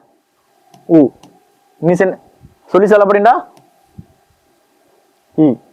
ஒரு பெயர் சொல் எச்ச சொல்லாக மாறி அளவெடுப்பது என்ன அளபடை? சொல்லி செல்லப்படை. புரியுதா? இனிய ஓசைக்காக அளவெடுப்பது என்ன அளபடை? இனி செல்லப்படை. செயலில் ஓசை குறையும் பொழுது அதனை நிறைவு செய்வதற்காக அளவெடுப்பது என்ன அளபடை? செயலி செல்லப்படை. புரியுதா? அடுத்து ஒற்றுளபடை. ஒற்றுளபடை என்ன? ஒற்றுளபடையா சிம்பிளா புள்ளி வச்சு எழுத்து இருக்கு பார்த்தீங்களா? அந்த புள்ளி வச்சு எழுத்து அளபெடுத்துச்சுன்னா அது ஒற்றுளபடைங்க. அவ்வளவுதான். அப்ப புள்ளி வச்சு எழுத்து எல்லா எழுத்தும் அளபெடுக்குமா? அளபெடுக்காது. ஒரு 10 எழுத்து இருக்கு. அந்த 10 எழுத்து மட்டும்தான் அளபெடுக்கும் புள்ளி மெய் எழுத்துல. இப்ப புள்ளி வச்சு எழுத்துனா என்ன? இது புள்ளி வச்சு எழுத்து. இது என்னது? மெய் எழுத்து தானே. இந்த மெய் எழுத்துல ஒரு 10 எழுத்து மட்டும்தான் அளபெடுக்கும். அவ்வாறு மெய் எழுத்து அளபெடுத்துச்சுன்னா அது ஒற்றளபடை. புரியுதா? என்னென்ன எழுத்து?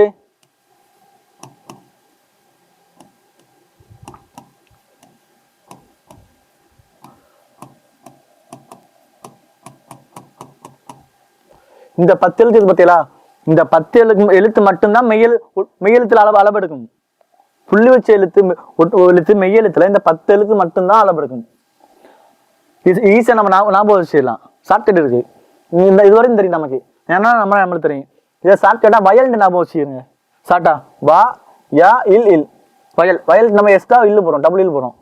அப்ப இடையின எழுத்தும் வயல். இந்த 10 எழுத்தும் அளபெடுத்தா அது ஒற்றளபடை. இது போக இன்னொரு எழுத்து ஒண்ணு இருக்கு. என்ன எழுத்து? இது என்ன எழுத்து? ஆயுத எழுத்து. இந்த ஆயுத எழுத்து அளபெடுத்தாலும் அது ஒற்றளபடியில தான் சேரும். புரியுதா? அப்ப மொத்தம் எத்தனை? இந்த ஆயுத எழுத்தை நம்ம ஒற்றளபடியில தான் சொல்லுவோம். புரியுதா? உயிரளபடியில இந்த ஆயுத எழுத்து வராது. ஒற்றளபடியில தான் இந்த ஆயுத எழுத்து வரும். அப்ப மொத்தம் எத்தனை எழுத்து? மெய்யெழுத்து 10ம் ஆயுத எழுத்து 1ம் மொத்தம் 11 எழுத்துக்கள் அளபெடுக்கும் அது ஒற்றளபடை எனப்படும். புரியுதா? ஒற்றளபடை என்னன்னு புரியுதா? அடுத்த விஷயம் போலாமா? சரி, ஓகே. ஓகே ஃப்ரெண்ட்ஸ், பார்க்கலாமா? அடுத்து பார்க்கலாமா? அடுத்து இது பொறுத்துக ஆயுத குறுக்கம் ஒவ்வால் ஐகார குறுக்கம் மரும் ஔகார குறுக்கம் கற்று இது மகர குறுக்கம் வந்து கடலை. இதை நம்ம பொறுத்தனு. ஃபர்ஸ்ட் ஆஃப் ஆல் நம்ம ஆயுத குறுக்கம்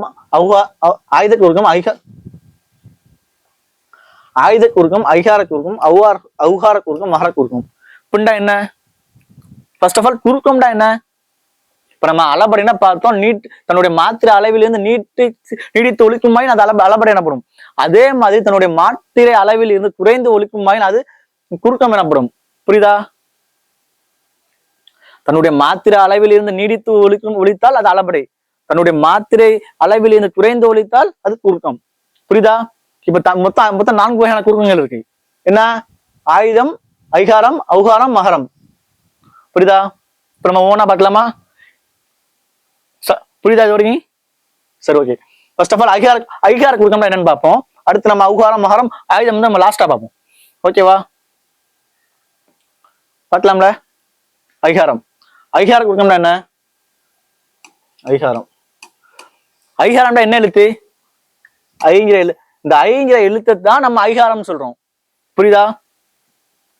இப்போ இந்த ஐங்கிற எழுத்து இருக்கு பார்த்தீங்களா, இந்த ஐங்கிற எழுத்து தனியா நம்ம உச்சரிச்சோம்னா அது தன்னுடைய 2 மாத்திரை அளவில் முழுமையாக இருக்கும். ஏன்னா இந்த ஐங்கிறது நெடில் எழுத்து. சோ நெடில் எழுத்து எத்தனை மாத்திரை? 2 மாத்திரை. ஐங்கிறது நெடில் எழுத்து, நெடில் எழுத்துக்கு 2 மாத்திரை. இந்த ஐங்கிற நெடில் எழுத்து தனியாக வரும் பொழுது தனக்குரிய மாத்திரை அளவில் முழுமையாக ஒலிக்கும். இப்ப ஐண்டா என்ன மீனிங்? ஓரெழுத்து ஒரு மொழியில ஐண்டா தலைவன் ஒரு பொருள் இருக்கு. தலைவன்.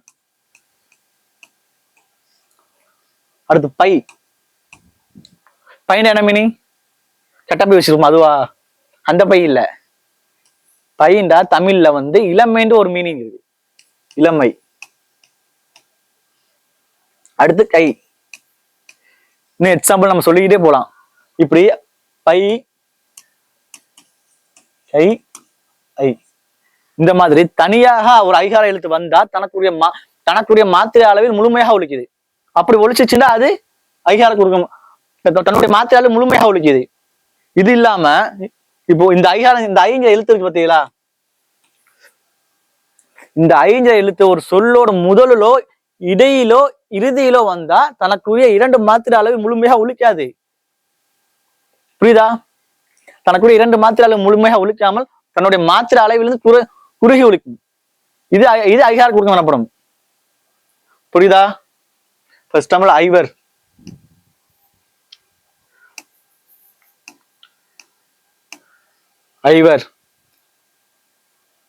தையல், இந்த மாதிரி இந்த சொற்கள் இதெல்லாம் நல்லா பாருங்களேன். தையல், ஐவர். இப்ப தையல் நம்ம சொல்றோம், தையல் அப்புறம் அழுத்தியா சொல்றோம் இல்ல, வெறுமனையா தையல். நம்ம இந்த ஐங்கிற தைண்டா என்ன? இத்து கூட்டல் ஐ தான் தை. அப்ப இதுல ஐங்கிற எழுத்து இருக்கு. இந்த ஐங்கிற எழுத்தை நம்ம முழுமையா உச்சரிக்கிறது இல்ல. தையல்னு சொல்றது இல்ல, தையல். நம்ம சொல்லும் போது நமக்கு உண்டான டிஃபரன்ஸ் தெரியும். அப்படி இந்த ஐங்கிற எழுத்து வந்து ஒரு சொல்லோட முதல்ல வந்துச்சுண்டா தனக்குரிய 2 மாத்திரைகள் அளவில் இருந்து குறைந்து ஒன்றரை மாத்திரையாக ஒலிக்கும். புரியுதா? முதல்ல வந்துச்சுண்டா 1.5 மாத்திரையாக ஒலிக்கும். அப்ப என்னது? அப்ப ஐங்கிற எழுத்து தனி எழுத்தாக வந்தா எத்தனை மாத்திரையாக ஒலிக்கும்? 2 மாத்திரை அளவில் முழுமையாக ஒலிக்கும். ஐங்கிற எழுத்து ஒரு சொல்லோட முதலில் வந்தால் அரை மாத்திரை குறைந்து 1.5 மாத்திரையாக ஒலிக்கும். சரி, ஓகே. அப்ப இடையிலும் இறுதியிலும் வருமா? கண்டிப்பா வரும். தலைவன் இருக்கு. இது என்ன இருக்கு? ஒரு சொல், இந்த தலைவன் இருக்கு. இந்த லைக்கு முன்னாடி சொல்லு இருக்கு, முன்னாடியும் எழுத்து இருக்கு, பின்னாடியும் எழுத்து இருக்கு. அப்ப இது இடையில தான் வந்திருக்கு. இப்படி இவ்வாறு இடையில வந்துச்சுன்னா அந்த ஐகாரம் வந்து தனக்குரிய 2 மாத்திரை அளவில் இருந்து குறைந்து 1 மாத்திரை அளவாக ஒலிக்கும். புரியுதா?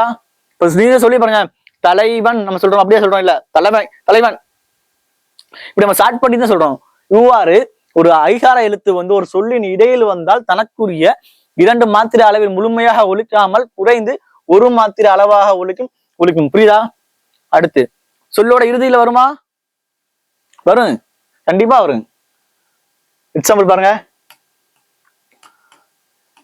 கடலை. புரியுதா? இந்த கடலை, இந்த என்ன இருக்கு? இல்லு கூட்டல் ஐதான் லை. புரியுதா? இவ்வாறு ஒரு சொல்லின் இறுதியில் ஐகாரம் வந்தால் தனக்குடைய 2 மாத்திரை அளவில் முழுமையாக ஒலிக்காமல் குறைந்து 1 மாத்திரை அளவில் ஒலிக்கும். அப்படி 1 மாத்திரை அளவில் தான் ஒலிக்கும். புரியுதா? அப்ப சொல்லோட முதல்ல வந்துச்சுன்னா 1.5 மாத்திரை, இடையிலும் இறுதியிலும் வந்தா 1 மாத்திரை, தனியாக ஐகாரம் எழுத்து வந்தால் 2 மாத்திரை. புரியுதா? நம்ம 3க்குமே எக்ஸாம்பிள் பார்த்துருக்கோம். தனியா வந்தா இந்த கை எடுத்துருங்க. சொல்லோட முதல்ல வந்தா தையல், சொல்லோட இறுதியில வந்தா தலைவன், சொல்லோட இறுதியில வந்தா கடலை. புரியுதா? இவ்வாறு ஒரு ஐகார எழுத்து சொல்லின் முதலிலும் வரும், இடையிலும் வரும், இறுதியில வரும், தனியாகவும் வரும். புரியுதா? ஏன்னா தனியாக தான் பொருள் இருக்கு அதுக்கு. ஏன்னா இதெல்லாம் நம்ம ஓரெழுத்து ஓர்மொழியில படிப்போம். நன்னூல் அடிப்படையில் மொத்தம் 42 ஓரெழுத்து ஓர்மொழி இருக்கு. இந்த ஓரெழுத்து ஓர்மொழி நம்ம எல்லாத்தையும் எல்லாம் படிப்போம். ஓகேவா? அடுத்து பார்க்கலாமா? இந்த ஐகார குறுக்கம் புரியுதா? குறுக்கம்டா என்ன? தன் மாத்திர அளவிலிருந்து தன் மாத்திர அளவிலிருந்து குறைகி ஒழிக்கும் எழுத்து குறுக்கம் எனப்படும். புரியுதா? அடுத்து அப்ப ஐகார குறுக்கம் என்ன? ஐ என்னும் எழுத்து குறைந்து ஒழிப்பது. இந்த ஐ என்னும் எழுத்து இருக்கு பத்தியா, இங்கு குறைந்து ஒழிப்பது ஐகார குறுக்கம். ஐகார குறுக்கம் இதுல வரும் சொல்லி முதல்ல வந்தா எத்தனை மாத்திரை? ஒன்றரை மாத்திரை. அப்ப இடையில வந்தா ஒரு மாத்திரை. அப்ப இறுதியில வந்தா ஒரு மாத்திரை. அப்ப தனியாக வந்தா 2 மாத்திரை. புரியுதா? அடுத்து போலாமா? இந்த ஐகார குறுக்கம் உங்களுக்கு புரியுதா? சரி, ஓகே ஃப்ரெண்ட்ஸ், அடுத்து பார்க்கலாம்.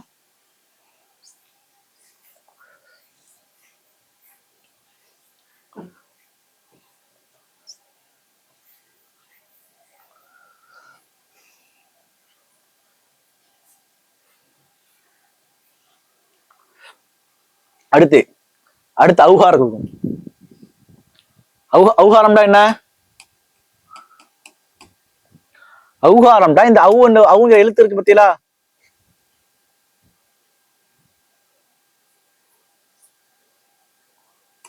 இந்த அவங்க எழுத்து இதுதான் அவுகாரம். இந்த வச்சு சொல்லிருக்கா? இருக்கு. ஒவ்வாள் இதெல்லாம் என்ன? அவங்க எழுத்து வச்சுதானே வருது. அப்ப இது அவுகாரம். இந்த அவுக நடில் எழுத்தா குடில் எழுத்தா? நடில் எழுத்து. அப்ப நடில் எழுத்து எத்தனை மாத்திரை? 2 மாத்திரை. இந்த அவுகாரம் எழுத்து தனியா வருமா? கண்டிப்பா தனியா வரும். வௌ வவுண்டா என்ன பொருள்? ஓரெழுத்து ஓர்மொழியில வவுக்கு பொருள் உண்டு. என்ன பொருள்? கவர். இவ்வாறு இந்த அவுகார எழுத்து தனியாக வந்தால் தனக்குரிய மாத்திரை அளவில் முழுமையாக ஒழிக்கும். மாத்திரை அளவு என்ன? 2 மாத்திரை அளவில் முழுமையாக ஒழிக்கும். எப்போ முழுமையாக ஒழிக்கும்? தனியாக வந்தால். அப்ப சொல்லோட முதல்ல வந்தா, இடையில வந்தா, இறுதியில வந்தா, பின்னாடி பார்ப்போம். இந்த ஐகாரம் சொல்லோட முதலில் ஒவ்வாள். இப்ப இது என்ன? சரி, அவுகார சொல்லு மாத்தி சொல்லிட்டேன். அவுகார சொல். இந்த அவுகாரம் சொல்லோட முதலில வந்தா தனக்குரிய 2 மாத்திரை அளவிலிருந்து குறைந்து 1.5 மாத்திரையாக ஒழிக்கும். புரியுதா? அப்ப இடையிலும் இறுதியிலும் வராது. அவுகார சொல்லு பத்தியா, இடையிலும் வராது, இறுதியிலும் வராது. சொல்லின் முதலில் மட்டும்தான் வரும். ஐகாரம் சொல்லின் முதலிலும் வரும், இடையிலும் வரும், இறுதியிலும் வரும். ஆனா இந்த அவுகாரம் பத்தியா சொல்லோட முதல்ல மட்டும்தான் வரும், இடையிலும் இறுதியிலும் வராது. புரியுதா? அடுத்து போலாமா? இதுவரை ஐகாரமும் அவுகாரம் ரெண்டும் புரியுதா? அடுத்து 2 இருக்கு. ஆயுதம் மகரம் அல்லது மகரம் ஆயுதம். அடுத்து பார்க்கலாமா? திரும்பவும் சொல்றேன். அவுகாரம் சொல்லின் முதலில் மட்டும்தான் வரும், இடையிலும் இறுதியிலும் வராது. சொல்லின் முதலில் வந்தால் தனக்குரிய மாத்திரை அளவில் இருந்து குறைந்து ஒழிக்கும். தனியாக வருமாயின் தனக்குரிய மாத்திரை அளவில் முழுமையாக ஒழிக்கும். ஓகே தானே? அடுத்தது பார்க்கலாம்ல? சரி, ஓகே.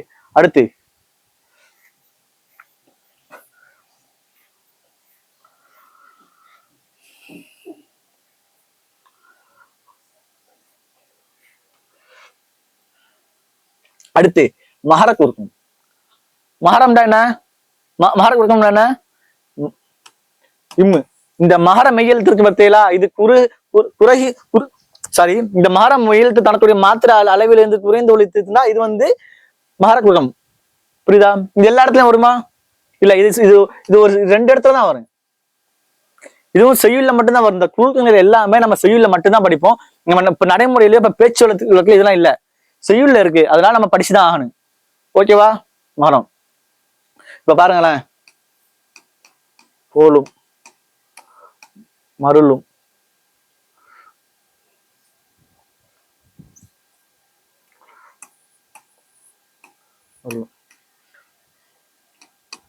இந்த 2 சொல்லையும் பாருங்க.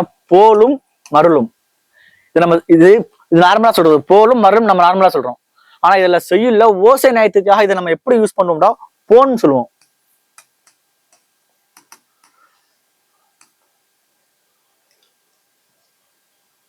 போன்.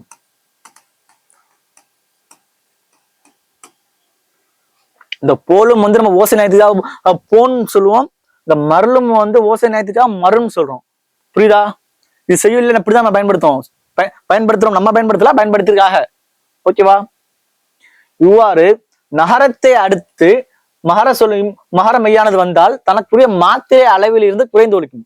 புரியா? இப்ப நீங்க சொல்லி பாருங்க, போன் சொல்றோம் இல்ல, போன் அந்த இம்மை வந்து நம்மளே அந்த அதுக்கு உண்டான மாத்திரை அளவுல விட்டு குறைந்து நம்ம ஒழிக்கிறோம். புரியுதா? மருண் மரும் மரும் இப்படிதான் சொல்றோம். மருண் அழுத்தி சொல்றோமா? இல்ல. ஓகேவா? அடுத்து இன்னொரு கண்டிஷன் ஒண்ணு இருக்கு.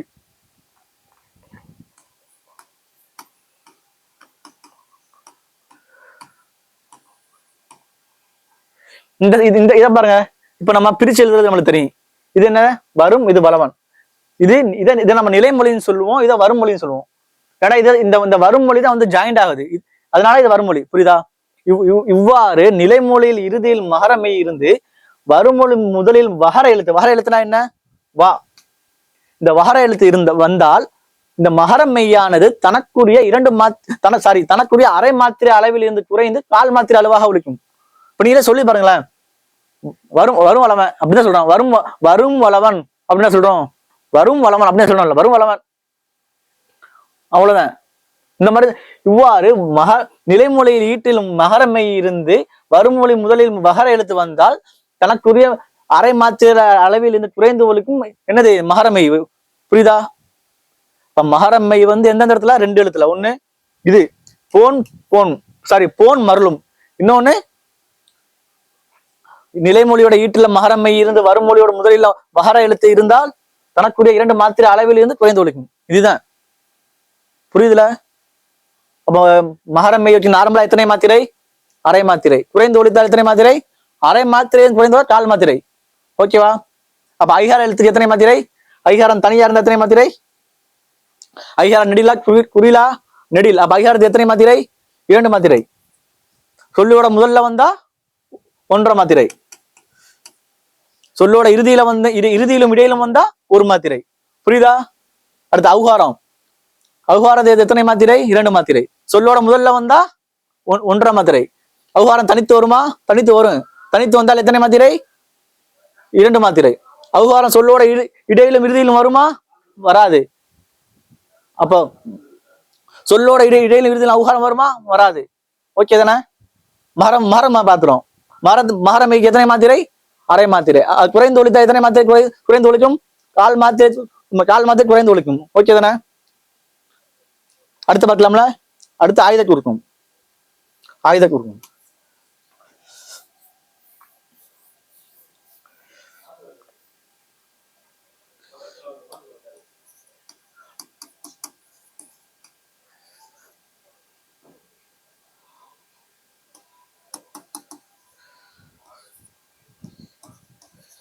இந்த கல் பிளஸ் தீது, முள் பிளஸ் தீது. இப்ப இது நிலைமொழி, இது வருமொழி. இது நிலைமொழி, இது வருமொழி. இப்ப நம்ம எப்படி இதை நம்ம சேர்த்து எப்படி எழுதுவோம்? கல் பிளஸ் தீது கற்றீது, முள் பிளஸ் தீது உட்டீது. இப்படிதான் நம்ம எழுதுவோம். இவ்வாறு ஒரு நிலைமொழியில் ஈட்டில் லகரமோ அல்லது பொது லகரமோ இருந்து வருமொழியின் முதலில் தகர எழுத்து வந்தால் இந்த லகர எழுத்து தனக்குரிய மாத்திரை, இந்த ஆயுத எழுத்து தனக்குரிய மாத்திரை அளவில் குறைந்து ஒழிக்கும். புரியுதா? இப்போ இது என்ன எழுத்து? இல்லைங்க என்ன லகரம். இது இதையும் இல்லை, இது நம்ம புது லகரம் சொல்லுவோம். லகர எழுத்து. இது என்ன? வருமொழி என்ன? தீன தகர எழுத்து. இப்ப இந்த 2 எழுத்தும் புணரும் போது ஆயுத எழுத்து உருவாகும். ஆனா அப்படி வரக்கூடிய ஆயுத எழுத்தை நம்ம முழுமையாக உச்சரிக்க மாட்டோம். புரியுதா? அதே மாதிரி இது 2 புணரும் போது ஆயுத எழுத்து உருவாகும். ஆனா இதையும் நம்ம முழுமையாக உச்சரிக்க மாட்டோம். இவ்வாறு அந்த ஆயுத எழுத்தை நம்ம முழுமையா உச்சரிக்காம குறைந்து ஒழிக்கணும் பத்தியா? இது ஆயுத குறுக்கம். அப்போ இப்ப அத்து, இத்து, இப்படி நம்ம இந்த மாதிரி ஒரு தனிக்குறியில அடுத்து வந்துச்சுன்னா நம்ம முழுமையா உச்சரிப்போம். இதெல்லாம் ஆயுத குறுக்கத்துல வராது. இதுதான் வரும். கற்றீது, முற்றுது. இதெல்லாம் நீங்க மனப்பாடமே பண்ணிக்கலாம். ஏன்னா புக்லயே ரொம்ப எக்ஸாம்பிள் ரொம்ப கம்மியா தான் கொடுத்துருக்காப்ல. மனப்பாடமே பண்ணிக்கலாம். புரியுதா? ஆயுத குறுக்கம் என்னன்னு புரியுதா? லகர எழுத்தையோ பொதுல ஒரு நிலைமொழியில் லகரமோ பொதுலோரமோ இருந்து வருமொழியில் தகர எழுத்து இருந்தால் அது புணரும் போது ஆயுத எழுத்து தனக்குரிய மாத்திரை அளவில் இருந்து குறைந்து ஒலிக்கும். புரியுதா? அடுத்து போலாமா? இப்ப குறுக்கங்கள் எல்லாம் புரிஞ்சுல உங்களுக்கு? இப்ப இது ஆன்சர் பார்க்கலாமா? சரி, ஓகே, வாங்க பார்க்கலாம்.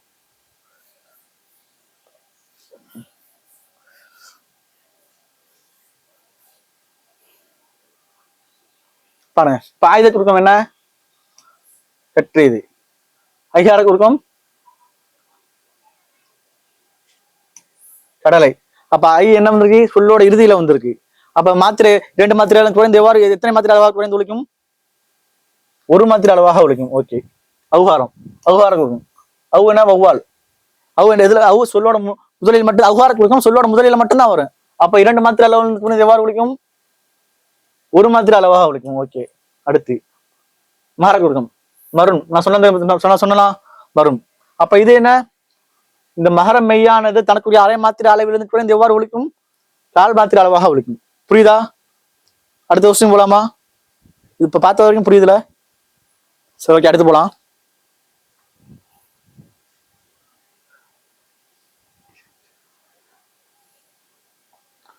அடுத்து இலக்கண குறிப்பு. தலி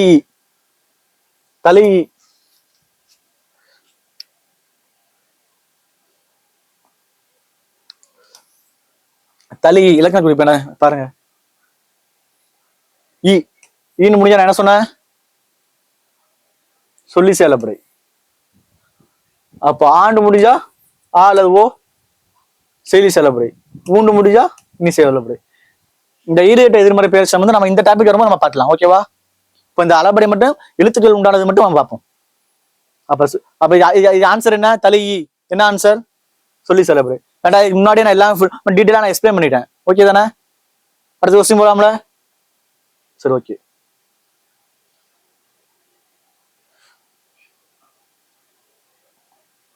அடுத்து இந்த கொஸ்டின் பாருங்க. சொல்லுக்கு முதலில் மட்டுமே வரும் அவுகாரம் எத்தனை மாத்திரை அளவினதாக குறைந்து ஒழிக்கும்? இது நல்லா நோட் பண்ணணும். சொல்லுக்கு முதலில் மட்டுமே வரும். நான் சொன்னதுதான், அவுகாரம் வந்து சொல்லுக்கு முதல்ல மட்டும்தான் வரும். ஏன்னா இது ஸ்டேட்மெண்டாக கேட்க வாய்ப்பு இருக்கு. அவுகாரம் வந்து சொல்லும் இடையிலும் விருதியில் வரும் பொழுது எத்தனை மாத்திரை அளவாக குறைந்து ஒழிக்கும் ஸ்டேட்மெண்ட் கேட்க வாய்ப்பு இருக்கு. புரியுதா? அப்ப சொல்லுக்கு முதலில் மட்டும்தான் அவுகாரம் வரும். அப்ப எத்தனை மாத்திரை அளவாக குறைந்து ஒழிக்கும்? 1.5 மாத்திரை அளவாக ஒழிக்கும். அரை மாத்திரை குறைந்து 1.5 மாத்திரை அளவாக ஒழிக்கும். புரியுதுல? அடுத்த வருஷம் போலாம்ல?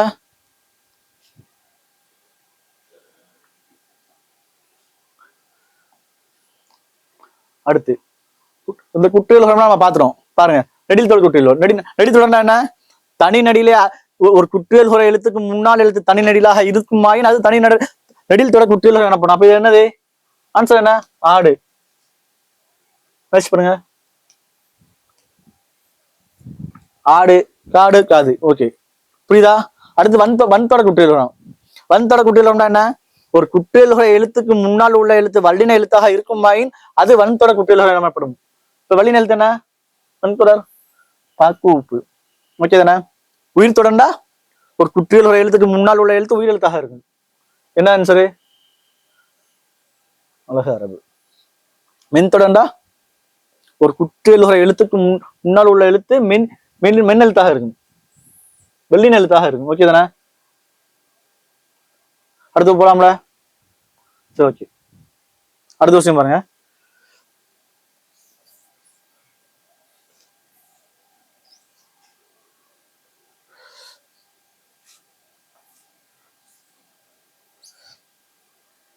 சாரி பண்ஸ், இதுல ஒரு சின்ன கரெக்ஷன் இருக்கு, பாத்துருங்க. இது வந்து மென் தொடர் இல்லை, இடைத்தொடர். புரியுதா? ஏன்னா இது இடையின எழுத்து. இல்லு. ஓகே தானே? எறல வளல இது இடையின எழுத்து. இது மெல்லினம் இல்ல. ஓகேவா? கொஸ்டின் தப்பா எடுத்துக்க, அப்புறம் நீங்க சரி பண்ணிக்கோங்க. ஓகேவா? இடைத்தொடர் இது. ஓகே தானே? அடுத்து போலாம்ல? அடுத்து போனா செய்யிலிசை அளபடைக்கு பொருந்தாத சொல்லி தேர்க. அளபடினா என்ன? நீடு ஒழித்தல். புரியுதுல? என்ன உயிர் அளபடி எத்தனை வகைப்படும்? 3 வகைப்படும். ஓகே தானே? ஆன்சர் என்ன? இன்புருவும். ஓகே தானே? அடுத்த வருஷம் போலாம்ல. ஏன்டா நான் அப்படின்னா ஃபுல் டீட்டெயிலா முன்னாடி சொல்லிட்டேன். அடுத்த வருஷம் போலாம்ல ஃப்ரெண்ட்ஸ். சரி ஓகே, அடுத்து போலாம்.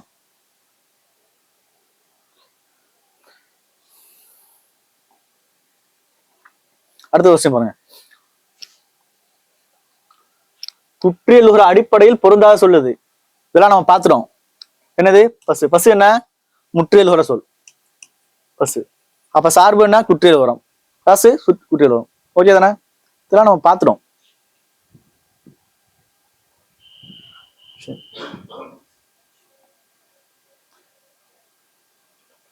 ஓகே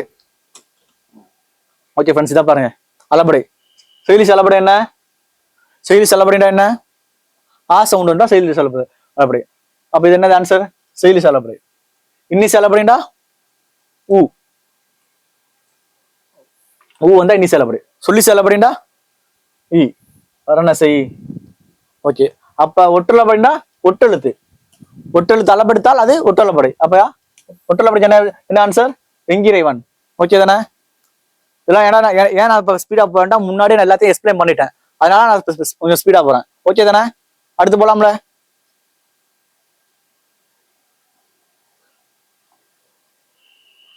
அடுத்து பாருங்க, பொருந்தா சொல்லை தேர்க. இது எல்லாமே அளபடை சொல். அளபடை அளபடை அளபடை. இப்படி ஒரு அளபடை இருக்கா? இதெல்லாம் உயிர் அளபடை. அப்ப இது ஒற்றளபடையா? இது ரைட்டா? ஒற்றளபடைக்கு இது ஒற்றளபடையும் கிடையாது. ஏன்டா ஒற்றளபடை என்ன சொன்னேன்? இடையின எழுத்தும் வயல் ஷார்ட்கட் சொன்ன ஞாபகம் இருக்கா? இந்த எழுத்து மட்டும்தான் அளபெடுக்கும் சொன்னேன். இது என்ன இருக்கு? வல்லின எழுத்து அளபெடுத்திருக்கு. அப்போ இது அளபடையே கிடையாது. ஓகே தானே? அடுத்து போலாம்ல. சரி ஓகே, அடுத்து புரியுதுல? இது நான் என்ன சொன்னா, ஒற்றளபடைன்னா இடையின எழுத்து ஆறும் வயல் ஷார்ட்கட் சொன்னா வா யா இல் ஷார்ட்கட் சொன்னேன். இந்த 10 எழுத்த இந்த 10 மெய்யல் அளபெடுத்தாதான் அது ஒற்றளபடை பிளஸ் ஒரு ஆயுத எழுத்து. ஆனா இங்க அளபெடுத்துக்கு என்ன எழுத்து? வல்லின எழுத்து அளபெடுத்திருக்கு. அப்ப இது அளபடே இல்லை. ஓகே தானே? அடுத்து போலாம்ல.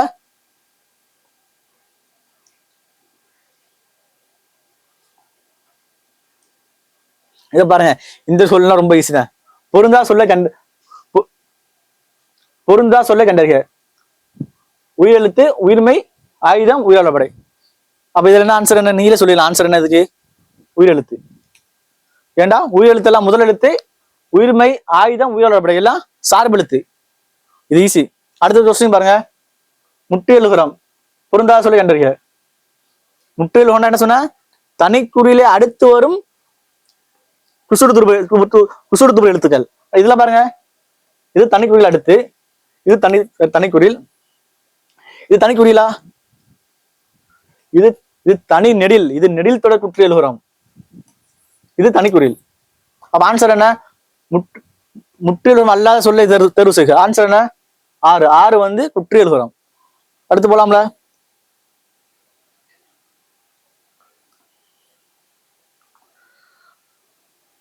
இதான் குற்றியலுகரம் பொருந்தா சொல்லை தேர்வு செய்க. ஆன்சர் என்ன? அது இது என்ன? முற்றியலுகரம். அடுத்த சொல்ல பாருங்க, அரசு எய்து மூழ்கு மார்பு. இது என்ன ஆன்சர் வரும்? அரசு. ஏன் அரசு? எல்லாமே குற்றியலுகரம் தான். ஆனா இந்த அரசு உயிர்த்தொட குற்றியலுகரம், மத்த எல்லாமே இடைத்தொட குற்றியலுகரம். புரியுதா? நான் குற்றியலுகரத்துல ஒரு வகைகள் என்ன எல்லாமே எக்ஸ்பிளைன் பண்ணிட்டேன். அதனால நான் ஸ்பீடா போறேன். என்ன ஆன்சர் என்ன? அரசு என்ன? உயிர்த்தொட குற்றியலுகரம். அப்ப இதெல்லாம் இடைத்தொட குற்றியலுகரம். ஓகே தானே? அடுத்து போலாம்ல.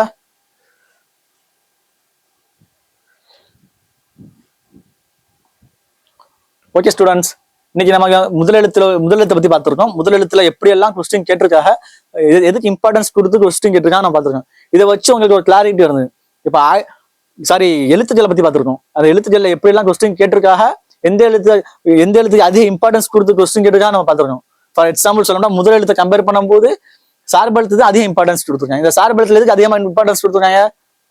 குற்றியலுகரத்துக்கும் அளபடைக்கு தான் இம்பார்ட்டன்ஸ் கொடுத்துருக்காங்க. சோ நம்ம அந்த குற்றியலுகரத்தை அளபடையும் இவங்க கிளியரா படிச்சுக்கிட்டோம்னா நம்ம எப்படி கொஸ்டின் அட்டன் பண்ணிடலாம். இது வரைக்கும் நடத்த புரியும் நினைக்கிறேன். புரியாம உங்களுக்கு ஏதாவது டவுட் இருந்தா கமெண்ட்ல சொல்லுங்க, நான் சொல்றேன். ஓகேவா? Okay students, thank you.